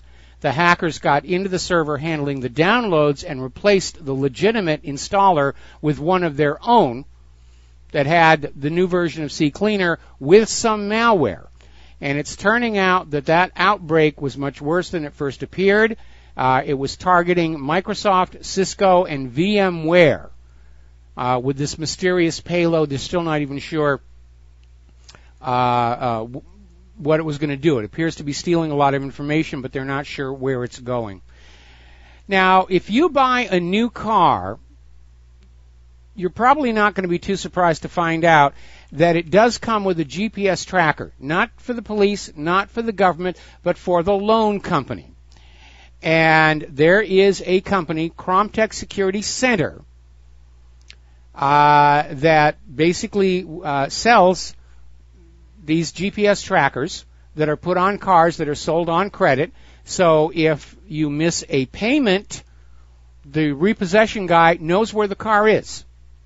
Doesn't have to hunt it down, can just go and take it. Well, apparently all the data that they have been collecting on all these drivers was left on a leaky AWS S3 bucket. And basically, there were 540,000 ID numbers associated with SVR tracking. And the data left lying around includes logins, passwords, emails, vehicle identification numbers, IMEI numbers of GPS devices, and other data that is collected on the devices, customers, and auto dealerships. So, yes, the cyber criminals are a problem. But the other part of it is that these companies that are entrusted with this data, they're lax. Maybe they're saving money by not having somebody that is dedicated to the security of their data. Maybe security is assigned to somebody who's already got about 16 other jobs. And when he's done with those others, he'll look at security. But we're seeing all this stuff, unpatched software, data left on wide open Amazon cloud servers. And it's one of the reasons why I don't like to use the cloud. And unfortunately, as we go along, more and more devices are forcing you to use the cloud to some extent. Which brings me to the iPhone. Apparently, the iPhone 8 release has been a disaster. Nobody's buying them. And it may be that people just don't feel like spending the money, or they're waiting for the iPhone 10, which will be out a little bit later. But interestingly enough, there are some articles suggesting, implying that Apple will send out patches to iPhones to slow them down, to get you to buy the new model. And apparently there was a study done at Harvard that basically went on out and did searches, web searches for iPhone slow, and just counted how many of them were occurring, and they showed that these searches for iPhone slow spiked just before the release of a new iPhone each and every time. The study was performed by a student, Laura Trucco, and the study also compared the results to Samsung Galaxy Slow and found the same spike in searches did not occur before the release of a new Samsung phone. So it's planned obsolescence. And a lot of people have wondered over the years, every time Microsoft comes out with a new operating system, your existing operating systems also seem to slow down or develop other problems. Now again, in a healthy economy where people have disposable income, you can get away with that stuff. You can't in an economy where people are living paycheck to paycheck. They just don't have the money. So Apple is dealing with tremendous disappointment about the new iPhone 8. And a lot of people are very concerned about the iPhone 10, especially during the failure of the facial recognition system. Now, there's an interesting article. This came out of ZDNet talking about jailbreaking your connected coffee machine, the idiocy of things. And it's talking about how everything is now requiring connectivity. For example, you've got a printer, and instead of buying your cartridges at the office store, you're on a subscription plan. And the printer will notify the company that sells the ink cartridges when you need to have new ink cartridges sent to you. And as long as you've got internet and connectivity and Wi-Fi, it's all going to work. But if it stops working, you can have a serious problem. And I'll give you a real-world example, because this actually happened to us. Claire has a particular piece of music software that she uses, and it's a perpetual license, which is getting to be a rare beast.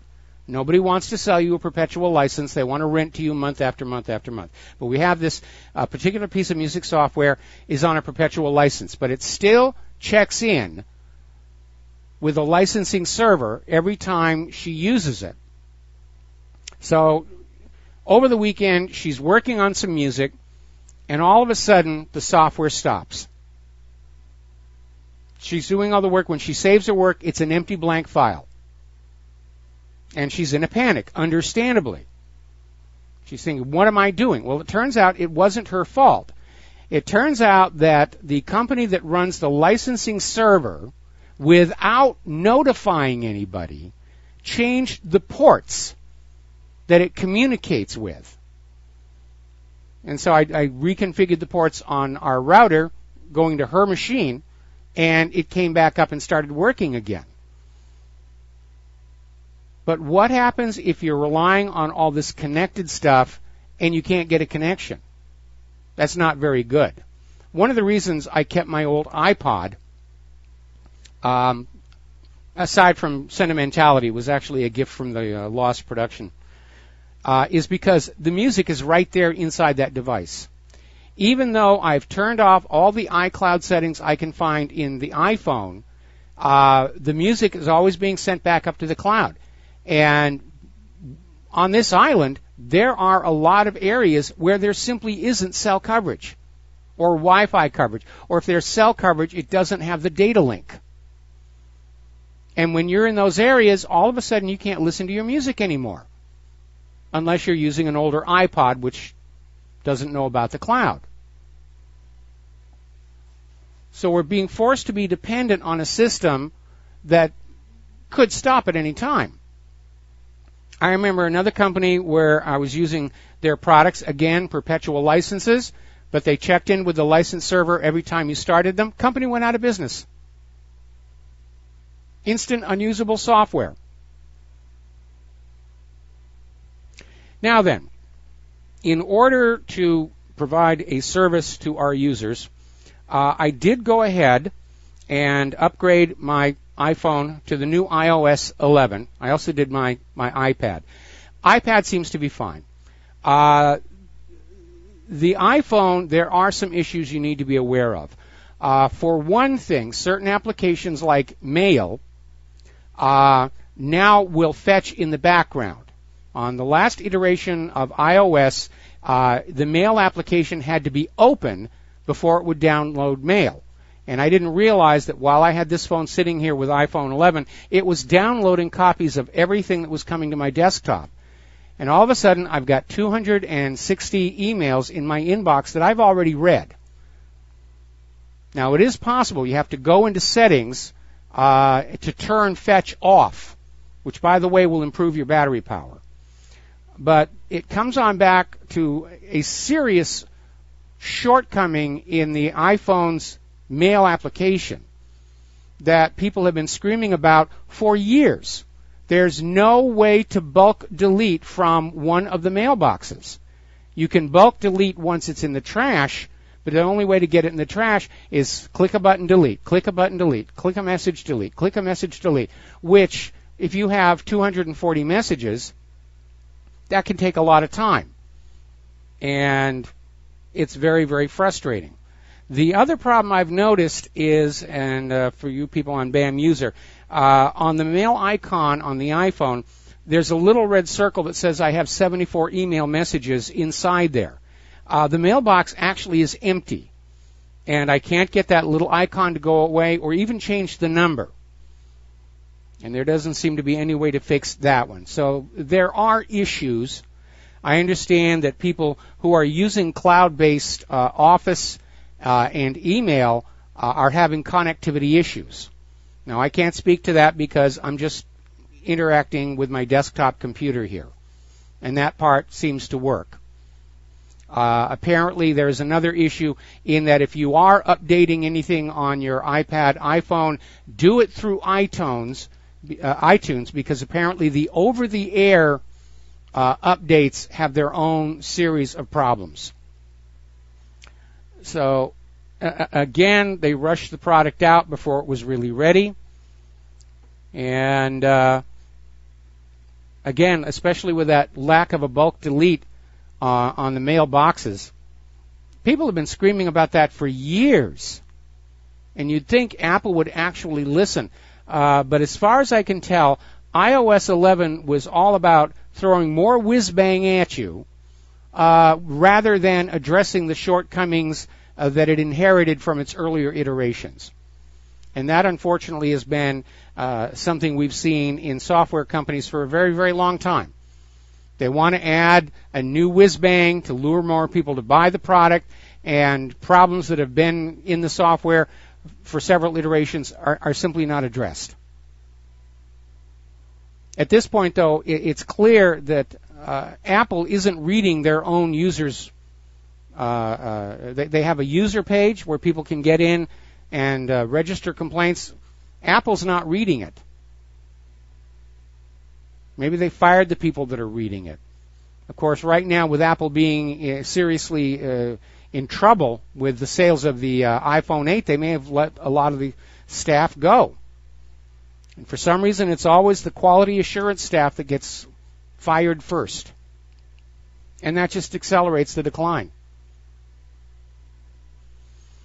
I remember when Claire had her Samsung Galaxy, and I just thought that Android system was just a royal pain. And now I'm looking at the new iOS 11 on my iPhone, and they moved everything around to make it look like it's a new operating system. But there's very little about it that's really all that new. It's more cosmetic than content. And like I said, that's the iPhone. The iPad appears to be cool. Of course, I haven't spent that much time with it. Now then, apparently, advertisers are now able to target Facebook users based on where they go in the real world. Shades of Minority Report. The social network is allowing thousands of companies to serve ads specifically to people who have walked into their physical stores in order to get them to come back. So, a little bit of good news. The Washington, D.C. Court of Appeals has overturned a Superior Court conviction of a man who was located by police using a cell site simulator or Stingray system. The court ruled that the defendant's Fourth Amendment rights were violated when law enforcement tracked down the suspect using his own cell phone without a warrant. Now, Stingrays work by pretending to be a cell tower. And once they're brought close enough to a particular phone, the phone pings a signal off of them. The Stingray then grabs onto that signal and allows whoever's using it to locate the phone in question. These sorts of devices are used by a number of different agencies, including FBI, ICE, the IRS, as well as police officers. But you have to have a warrant to use one. All right, we're going to take a phone call here. Kathleen in Paris, aloha. Welcome to the show. What's on your mind? What rules the defendant's Fourth Amendment right? Oh, hi, Michael. Can you hear me? I can hear you, but you need to turn down your speaker. Yeah, I just did that. Okay. Okay. I was calling about this CIA whistleblower Kevin Skip. Yes. With 2 P's, S-K-I-P-P. And I didn't know if you've already talked about that. No, we haven't.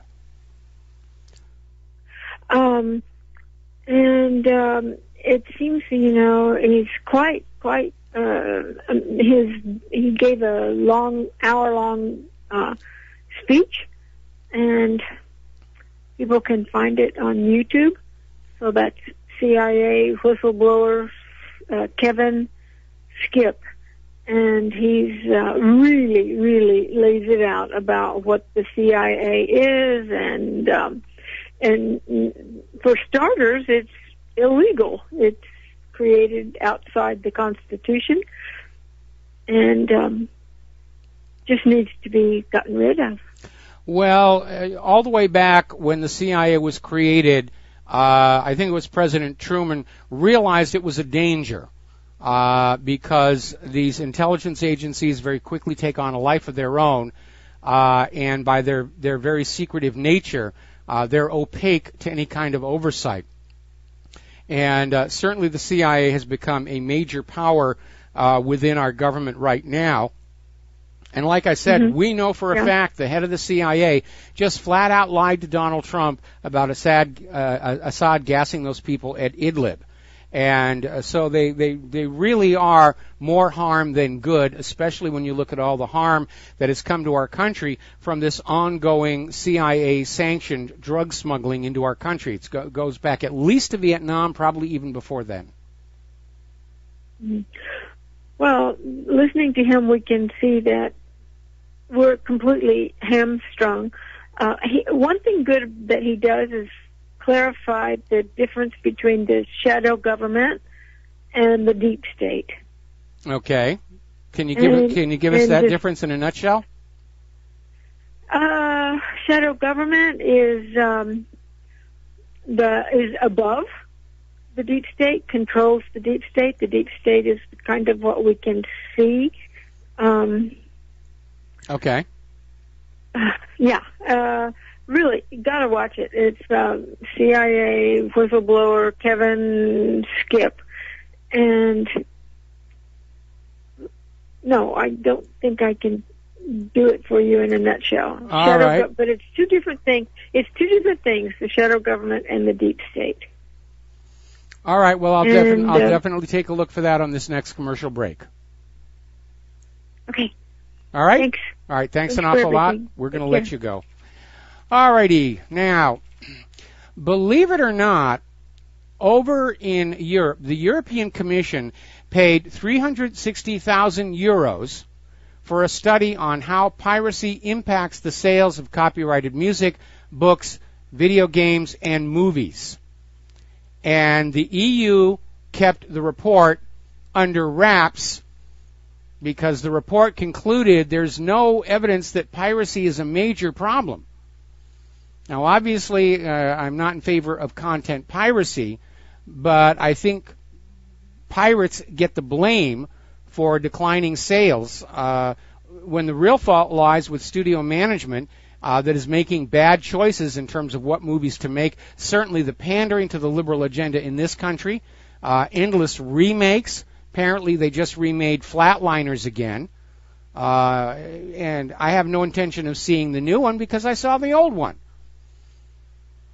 But anytime a studio executive makes a bad move and a film loses money, oh, it's the content pirates. We would have been great, but those gosh darn content pirates. But the EU found, no, the content pirates are at best a minor annoyance, and they're being unfairly scapegoated for the entertainment industry's own failings. We'll be right back after these few words.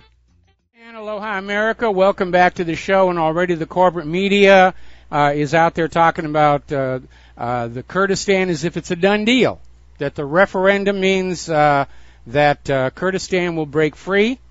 And like I said, it reveals the hypocrisy of the U.S. government, which is fully on board with Kurdistan having the right to break away from Iraq and form their own country. At the same time, they denounce the Crimean independence referendum and said they would refuse to recognize it.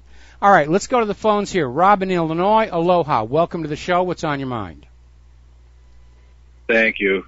Speaking of this Kurdistan, these Kurds weren't even sure if they wanted to do this, but once they got pushed into it with all this U.S. and Israel backing it, pushing it forward, they're just going along with it. I mean, and basically it is a second Israel, and it's another land grab, resources, and so on. It's just all another canard. Well, course, I think the Kurdish people have genuinely wanted their own state for a very long time, especially after some of the abuse that was dished out to them by both Iraq and Iran. So I would say that the United States and Israel took advantage of a pre-existing disposition among the Kurds and fanned it forward. But I don't think the Kurdish people were just all of a sudden happy to be living in Iraq one day, and then the next day, under U.S. and Israeli pressure, they said, we want our own country. I think the idea has been around for a very long time. Well, this puts Iraq and Syria in a very big predicament. Yes, it does. Speaking of the iPhone, I don't know, the last few days, I don't know if one thing has to do with another, and I don't recall any updates or anything, but when I'm on Wi-Fi, even though I got all these bars, my radio app, and that's how I usually listen to you guys, is it's been buffering just forever and ever and ever, and then when I go and look, it says, like, I get that news feed, and it says, your iPhone is offline. And I don't get what's going on with it, and it just buffers forever. Well, it could be further up the chain because we know that this is a popular show, and a lot of people tune on into the streaming podcast. It's not just RBN or whatever. It's for other networks I listen to off the same radio app. But it's just, for some reason, it's just saying, even though I know I'm online, I got the bars, it's saying your phone is offline. It's just weird. It's been like this for the last 4 or 5 days. I would almost look at that particular radio app, and there's a number of them out there. If you could go in a browser to the RBN website and listen to the show on the native player that's at the website or at the Facebook page, and you can hear it fine there, then I would say probably the radio app. The radio app or its servers is the problem. Hello? About 6, 7, 8 months, whatever. And for some reason last week, it wiped out all of my favorites. It wiped out everything, all my networks that I had on there, my favorites, my podcasts, everything. Just wiped it all out. And then the whole app has been acting glitchy ever since. I mean, one may have to do with the other, but it shouldn't have to do with saying my iPhone is offline. You know what I mean? Well, that sounds to me like the app is an issue, or it may be the servers that support the app.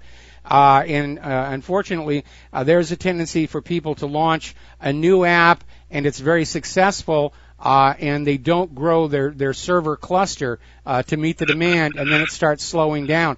If it's storing all of your favorite networks on their server, and they've had a glitch there, then, yeah, it sounds to me like the app is the issue and not the iPhone.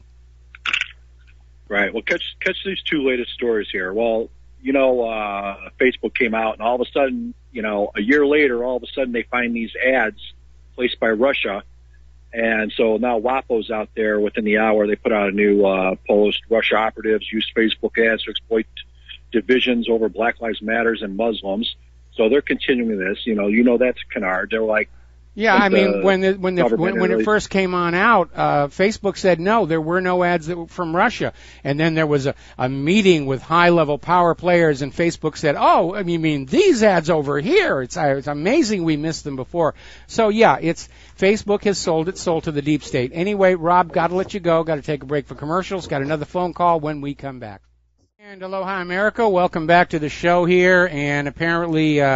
Over in the Virgin Islands, the governor is requesting support. They're still without electricity on St. Croix. It's a mess over there. Now, the good news is Hurricane Marie is turning to the northeast. It's not going to come on shore on the continental U.S., and the one that's behind it, same thing, heading up into the North Atlantic, staying away from the U.S. We've had enough, frankly. All right, let's grab some phone calls. Rick in Arizona, aloha. Welcome to the show. What's on your mind? Yeah, Mike, Yeah, Mike, Trump's on my mind. Okay. To me, it's not a surprise that he's hacking on the NFL because, they wouldn't let him be an owner. People don't have I had forgotten about that. No. He wanted to bring the Jersey Generals into the NFL, and Trump has that crowd around him that never writes anything off the book. And that crowd around Trump's got big, major buco money, and they were moving around all over the country back in those days. Yes. Buying the shuttle. All that money that Trump had is very suspicious. And so, since they wouldn't let him be in the NFL, I would tend to believe that this has something to do with that. And then, if he busts out the NFL, the ratings go down, the stadiums empty out, somebody sells the team, and somebody else ends up with the team. Very clever. Yeah. Almost on the level of racketeering. Yeah, you're right. It almost does seem like that, and I'd completely forgotten about that whole story there. Sure. Yeah, it ain't over till it's over, till the fat lady sings. Thanks for taking my call. All right, you got it. We're going to switch over to Tom in Florida. Aloha, Tom. Welcome to the show. What's on your mind? Yeah, good day, Michael. First off, I wondered, I've been watching, I was looking at the news networks, so I'm wondering what's the sentence for Anthony Weiner? Have you heard anything about what they're going to give Weiner a sentence? Yeah, 21 months. You got 21 months? Okay. I looked at CNN for like 20 minutes, and they wouldn't show us, the Communist News Network, they don't like talking about it, it seems like. But, Michael, what's on my mind is what's going on with the NFL and the Black Lives Matter and all this crap. Michael, what would these blacks be doing if they didn't have football to play and get $1 million contracts and living in these white neighborhoods and these $1 million mansions? What would they be doing? Basketball. I think the NFL's been pretty good for them, and Kaepernick will never get another job as a quarterback. The guy's an idiot. And, Michael, these blacks are complaining left and right about this and that but listen, Michael, you know what the narrative is? Why isn't anybody talking in the junior high schools, elementary schools, and high schools about it was the blacks selling blacks in Africa as slaves? It wasn't the white man saying, "Come on, get on this boat, you're gonna go pick cotton." They didn't go over there with shotguns and machetes and all that. They get your butts on these boats. You're going over to America and pick cotton. No, it was blacks selling the blacks for rum, and they still have slavery in Africa to this day, Michael. You know it. Yes. There's slavery in Africa to this moment. Look at us slaughter white South Africans. Matter of fact, Donald Trump should take all the white South Africans out of there. Either take them to Australia or bring them to the United States because they're going to all get slaughtered. Okay? If they don't get those whites out of there in the next couple of years, there won't be no whites over there, Michael. That's what's going to happen here, I think. And as far as the slave trade, and we know, look, you remember Arsenio Hall, Michael, don't you? Yes. Do you remember what happened to him? Why he got kicked off the air? He was #1 rated show in America at the time. I forget the exact circumstances. I remember that he vanished from the media almost as fast as Dave Chappelle did. Well, I'm going to tell you why he was taken off the air, Michael. It happened in one day. Because he brought Louis Farrakhan on his show that night, and I was with my black boss at the time, and my boss even said to me, and we looked at each other, and you know what he said? He's out of there. You'll never hear from Arsenio again, because he had Farrakhan on the show that night, and then Louis Farrakhan was talking about how the Jews and the Rothschilds were buying the slave ships to bring the slaves of Africa over to America. In Portugal. Yes. Matter of fact, Michael, most of the slaves went to Brazil. They didn't come. The Portuguese are the biggest slave traders, and most of the slaves went to Brazil. They didn't come to America, United States. Yes. They went to Brazil and South America. I don't know. They never talk about that. None of the kids know about that. None of the black kids, all these African American little kids, know about it was their own people selling their own people for slaves, for rum, barrels of rum, and whatever jewels the chieftain could get in his village. You never hear, all you hear about, the white man this, the white man that. For God's sake, Michael, there's 758,000 white males killed each other in the Civil War, and it actually really wasn't about slavery. That was a second thought. And all you hear from the lying left media is about white man this, white man that. These people have it in, and I don't know who these white trash are, but they should be held accountable, like Trump said. These people are fake news. They're all a bunch of hypocrites, and what they're doing is having these blacks get outraged. And actually, look at a murder rate in Chicago over the weekend, Michael. You saw that? Yeah, I saw that. And also, one of the articles we have on what really happened today is, again, there's been another study of the actual facts that have found that blacks are not disproportionately abused by white police officers. In fact, white police officers right now are scared to be seen or videoed being abusive to a black suspect. So it's actually white people are getting beaten up and assaulted by the police more than the blacks right now. But right now it feels like, Michael, you are correct. It feels like we're heading into another Zimbabwe where they demonize all the white people, and then they basically dispossess the white people of all the factories and the farms and everything, hand them over to blacks as property redistribution, and then they run them into the ground because they don't really know how to make that stuff work. And I think we're heading into the same situation here. The only difference, of course, is that the United States is not an apartheid society. We haven't been since the end of the Civil War, and we got rid of segregation back in the 1950s. And so it's a very different situation. But it does concern me that it does seem like it's open season on white people, that we're just being demonized constantly. And again, I think it's intentional to get blacks and whites hating each other so they can't unite against the common enemy. And it's a replay of exactly what COINTELPRO was doing back in the 1960s, to get the whites and blacks fighting with each other so they couldn't unite together in opposition to the war in Vietnam. Well, you're right, Michael. One more thing, Michael. Could you imagine if 50% of the NFL fans were to boycott the constituents that go to NFL games? Can you imagine 50% of the white fans of the NFL would say, "I ain't going to watch no more this football. It's all a bunch of pansy football anyway compared to what it was in the 70s when they actually had broken arms and broken legs and they still play in the game and give them an injection and go back in the game." These guys are making multi-millions of dollars. Can you imagine there would be no NFL left? It'd be gone. And I'll tell you what, I'm going to leave one more fact with your audience, Michael. If you look at the city of Detroit, in 1954 is the richest city in the United States. What happened when the blacks took over the city of Detroit, Michael? Tell the truth about that. The city of Detroit. I don't. My father was born in Detroit. I don't know that it's necessarily an issue of the blacks, but that's when the Democrats took over. In fact, if you look at any of these major cities that are under Democratic leadership, and they've got extreme poverty, they've got extreme violence, they've got all these gun control laws that don't seem to really work. It's not a question of which race is in charge, but which party is in charge. Correct. You're right. I thank you for that. But listen, Michael, another thing is, can you imagine in World War II if we didn't have the city of Detroit, what would have happened? Manufacturing? Well, they were one of the major manufacturers, but we had manufacturing all over the country. Well, I know that, but I believe if we didn't have Detroit in 1941, the United States, the war probably lasts another 2-3 years against Germany. I'm sure it's going to last a couple more years longer. Without Detroit, the United States would have been in a precarious situation to beat the Germans in that time frame. Okay, sure. All right, but again, our automobile truck manufacturing, Detroit was a heavy player, but they were by no means the only one. And there were other cities like up in Michigan. Yeah, okay.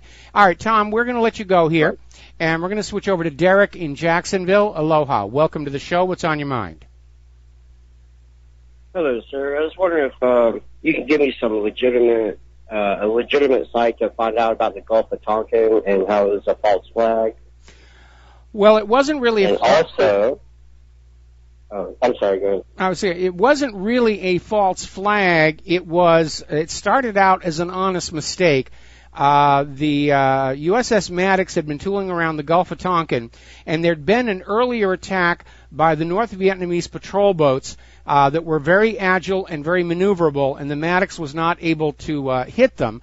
And the patrol boats fired a couple of torpedoes at the Maddox, but they fired them from too far away, and they literally ran out of fuel and didn't hit anything.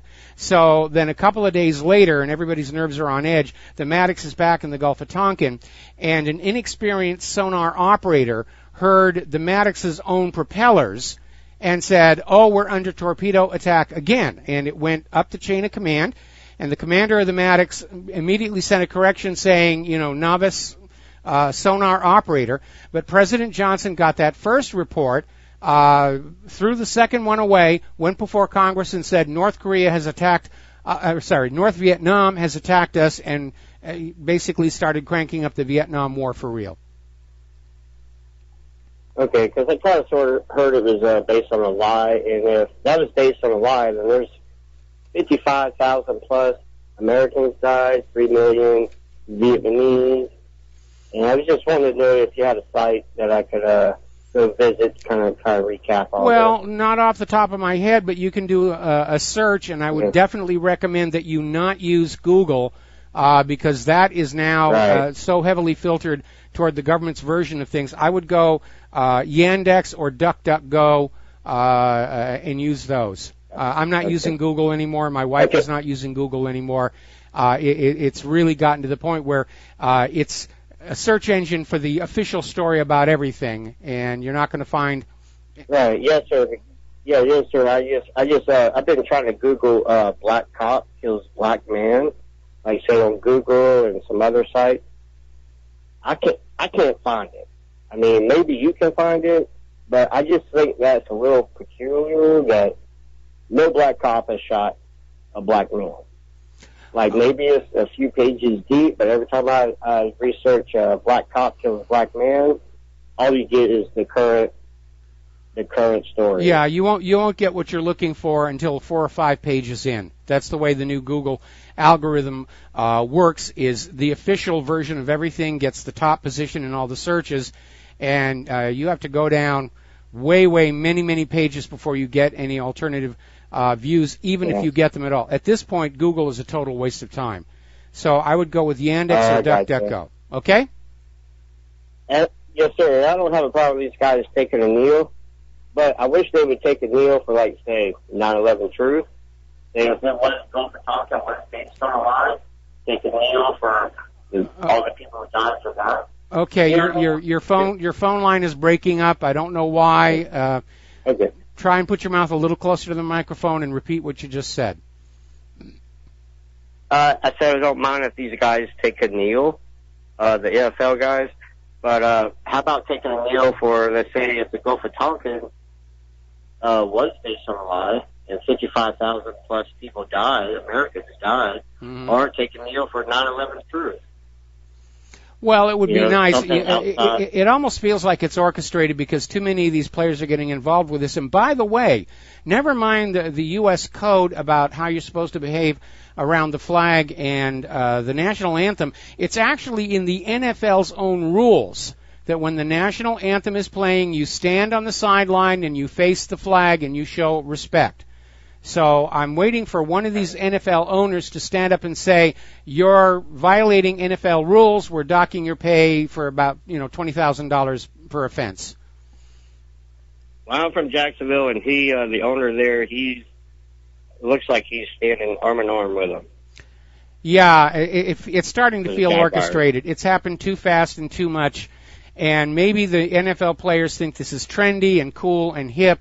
But again, the TV ratings for the NFL are plunging.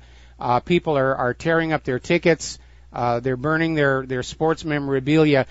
This is going to come back and cost the NFL a huge amount of money. In fact, it could drive the NFL out of business because they're contractually committed to those huge salaries for those players. And the owners are going to have to make up that shortfall out of their own pocket. So we could see this really backflash rather badly on the NFL. Anyway, Derek, we're going to let you go, and we're going to take Fred in Michigan. Aloha, Fred. Welcome to the show. What's on your mind? Well, I called in about the monetary system because there's a guy, I think I mentioned it before, David Merrill. Yeah, he was a law student at George Washington University in 1978, and he legal action against federalists regarding the Saving to Suitors Act of 1718, which I think was part of the Judiciary Act, 1718. Anyway, it was about forcing disclosure on the fact that even though we have a foreign private corporate fiat currency circulation, it is redeemable. Okay, we're having problems hearing your phone connection. You need to put your mouth right up against that microphone. And if I understood you correctly, I think it's a little better. If I understand you correctly, no, in point of fact, a modern paper Federal Reserve note is not redeemable in silver. That went out in the 60s. Well, this was a 1978 U.S. Supreme Court decision, and they said, yes, they are to be redeemed at any Federal Reserve branch or Federal Reserve System bank, because the people who are in possession of FRNs are actually creditors of the monetary system. And it's even codified in Title 12 of the United. I don't have the exact citation, but I can call you back with that. But well, you can look at it. If you could email it to me, if you could email it to me, we're coming up on a commercial break here anyway, and so I'm going to have to let you go. But yeah, if you would find that actual site and email it to me. Again, the old silver certificates were redeemable in silver because the silver was the money. And then following Kennedy's assassination, they took the silver out of the coinage, and at the same time, that part about being able to redeem the note at the bank for lawful money was taken off the Federal Reserve note, with the implication that that piece of ink and paper is the lawful money, and it isn't. It's just a piece of paper with ink all over it. So, to the best of my knowledge, and if you can find the site and send it to me, I would love to see it. But my understanding is you can't go into a bank with a Federal Reserve note and get $1 worth of silver coins. They're not even in circulation anymore. Anyway, we got to take a break for commercials. Back with the last segment of our program after these few words. And aloha, America. Welcome back to our show here, last segment of our program today. So let's talk a little bit about human-caused global warming. As you know, on the last day of summer, California was hit by snow and hail, snow on the Sierra Nevadas. They actually had to get the snow plows out at Mammoth Lakes. Over in Yosemite National Park, they had to temporarily close Tioga Pass Road. That's the road that goes out of Yosemite to the east. Normally, it doesn't have to be closed until mid-November. And so it's an early winter, sign of a hard winter that's going to be coming on. One of the articles we posted up at whatreallyhappened.com is a collection of photos of snow in the Arab countries. Snow does fall on the Middle East, not everywhere and not consistently, but it does happen. Apparently, early season snow is closing roads in northern Utah as of yesterday. So it's getting on out there. Now, as you know, the liberals have really been on board this climate alarmism, and they have actually paid dearly for it. Every time that they lose, they double down on the green bet. Carbon taxes, human-caused global warming. And Hillary Clinton has now actually admitted that her attack on coal mining jobs was probably a mistake on her campaign. It's nice that she's actually starting to admit she made mistakes and that it wasn't all the fault of the Russians that she lost here. It's a very alarming story coming out of Investment Watch blog. Actually, the Washington Times is reporting climate alarmists are calling for those who do not buy into man-made global warming to be jailed and charged with murder, in that our delaying of the carbon tax and the carbon credit will lead to people's deaths from unrestrained global warming, and therefore it's sort of a pre-murder and we should be treated as such. I don't think so. Now, earlier in the program, I was talking about all these quakes that are going on all over, and I just got a notification of another one that happened just a little while ago. Let me go on back and get that one here. And it does look like the Earth is rocking and rolling. Papua New Guinea, magnitude 6.0, happened just a little while ago. And apparently over in Washington State, Mount Rainier is having a swarm of earthquakes. Now, Mount Rainier, it's majestic, it's beautiful. Claire and I used to visit there all the time when we lived in Washington State. It is still an active volcano, and it could go the same way that Mount St. Helens did. And, of course, over toward Southern California, 3 large earthquakes and a major volcanic eruption in Mexico spark fears that the big one could hit California soon. And don't forget, we had that other moderate quake up on the Cascadia Fault, and that's part of a larger swarm there as well. And that Cascadia Fault is under much greater stress than the San Andreas itself. So that could really let go, and it would cause a lot of damage when they do. Finally, Cool Tech Gadget, it's called Xylea. They're crowdfunding right now to make this unit. It is a single microphone with multiple diaphragms on it that allows you to record and then separate out all the independent sounds in software. It sounds really cool. If it works as advertised, I definitely want to get one for Claire. All right, there's the music. Time for me to get out of here. I got to do the Jim Goddard Show up in Vancouver. We'll be back tomorrow here on the Republic Broadcasting Network. Please stay tuned for John Stedmiller. He's got a lot of interesting things to share with you. And please share what you learn here with everybody that you know. We'll be back tomorrow. Aloha, America.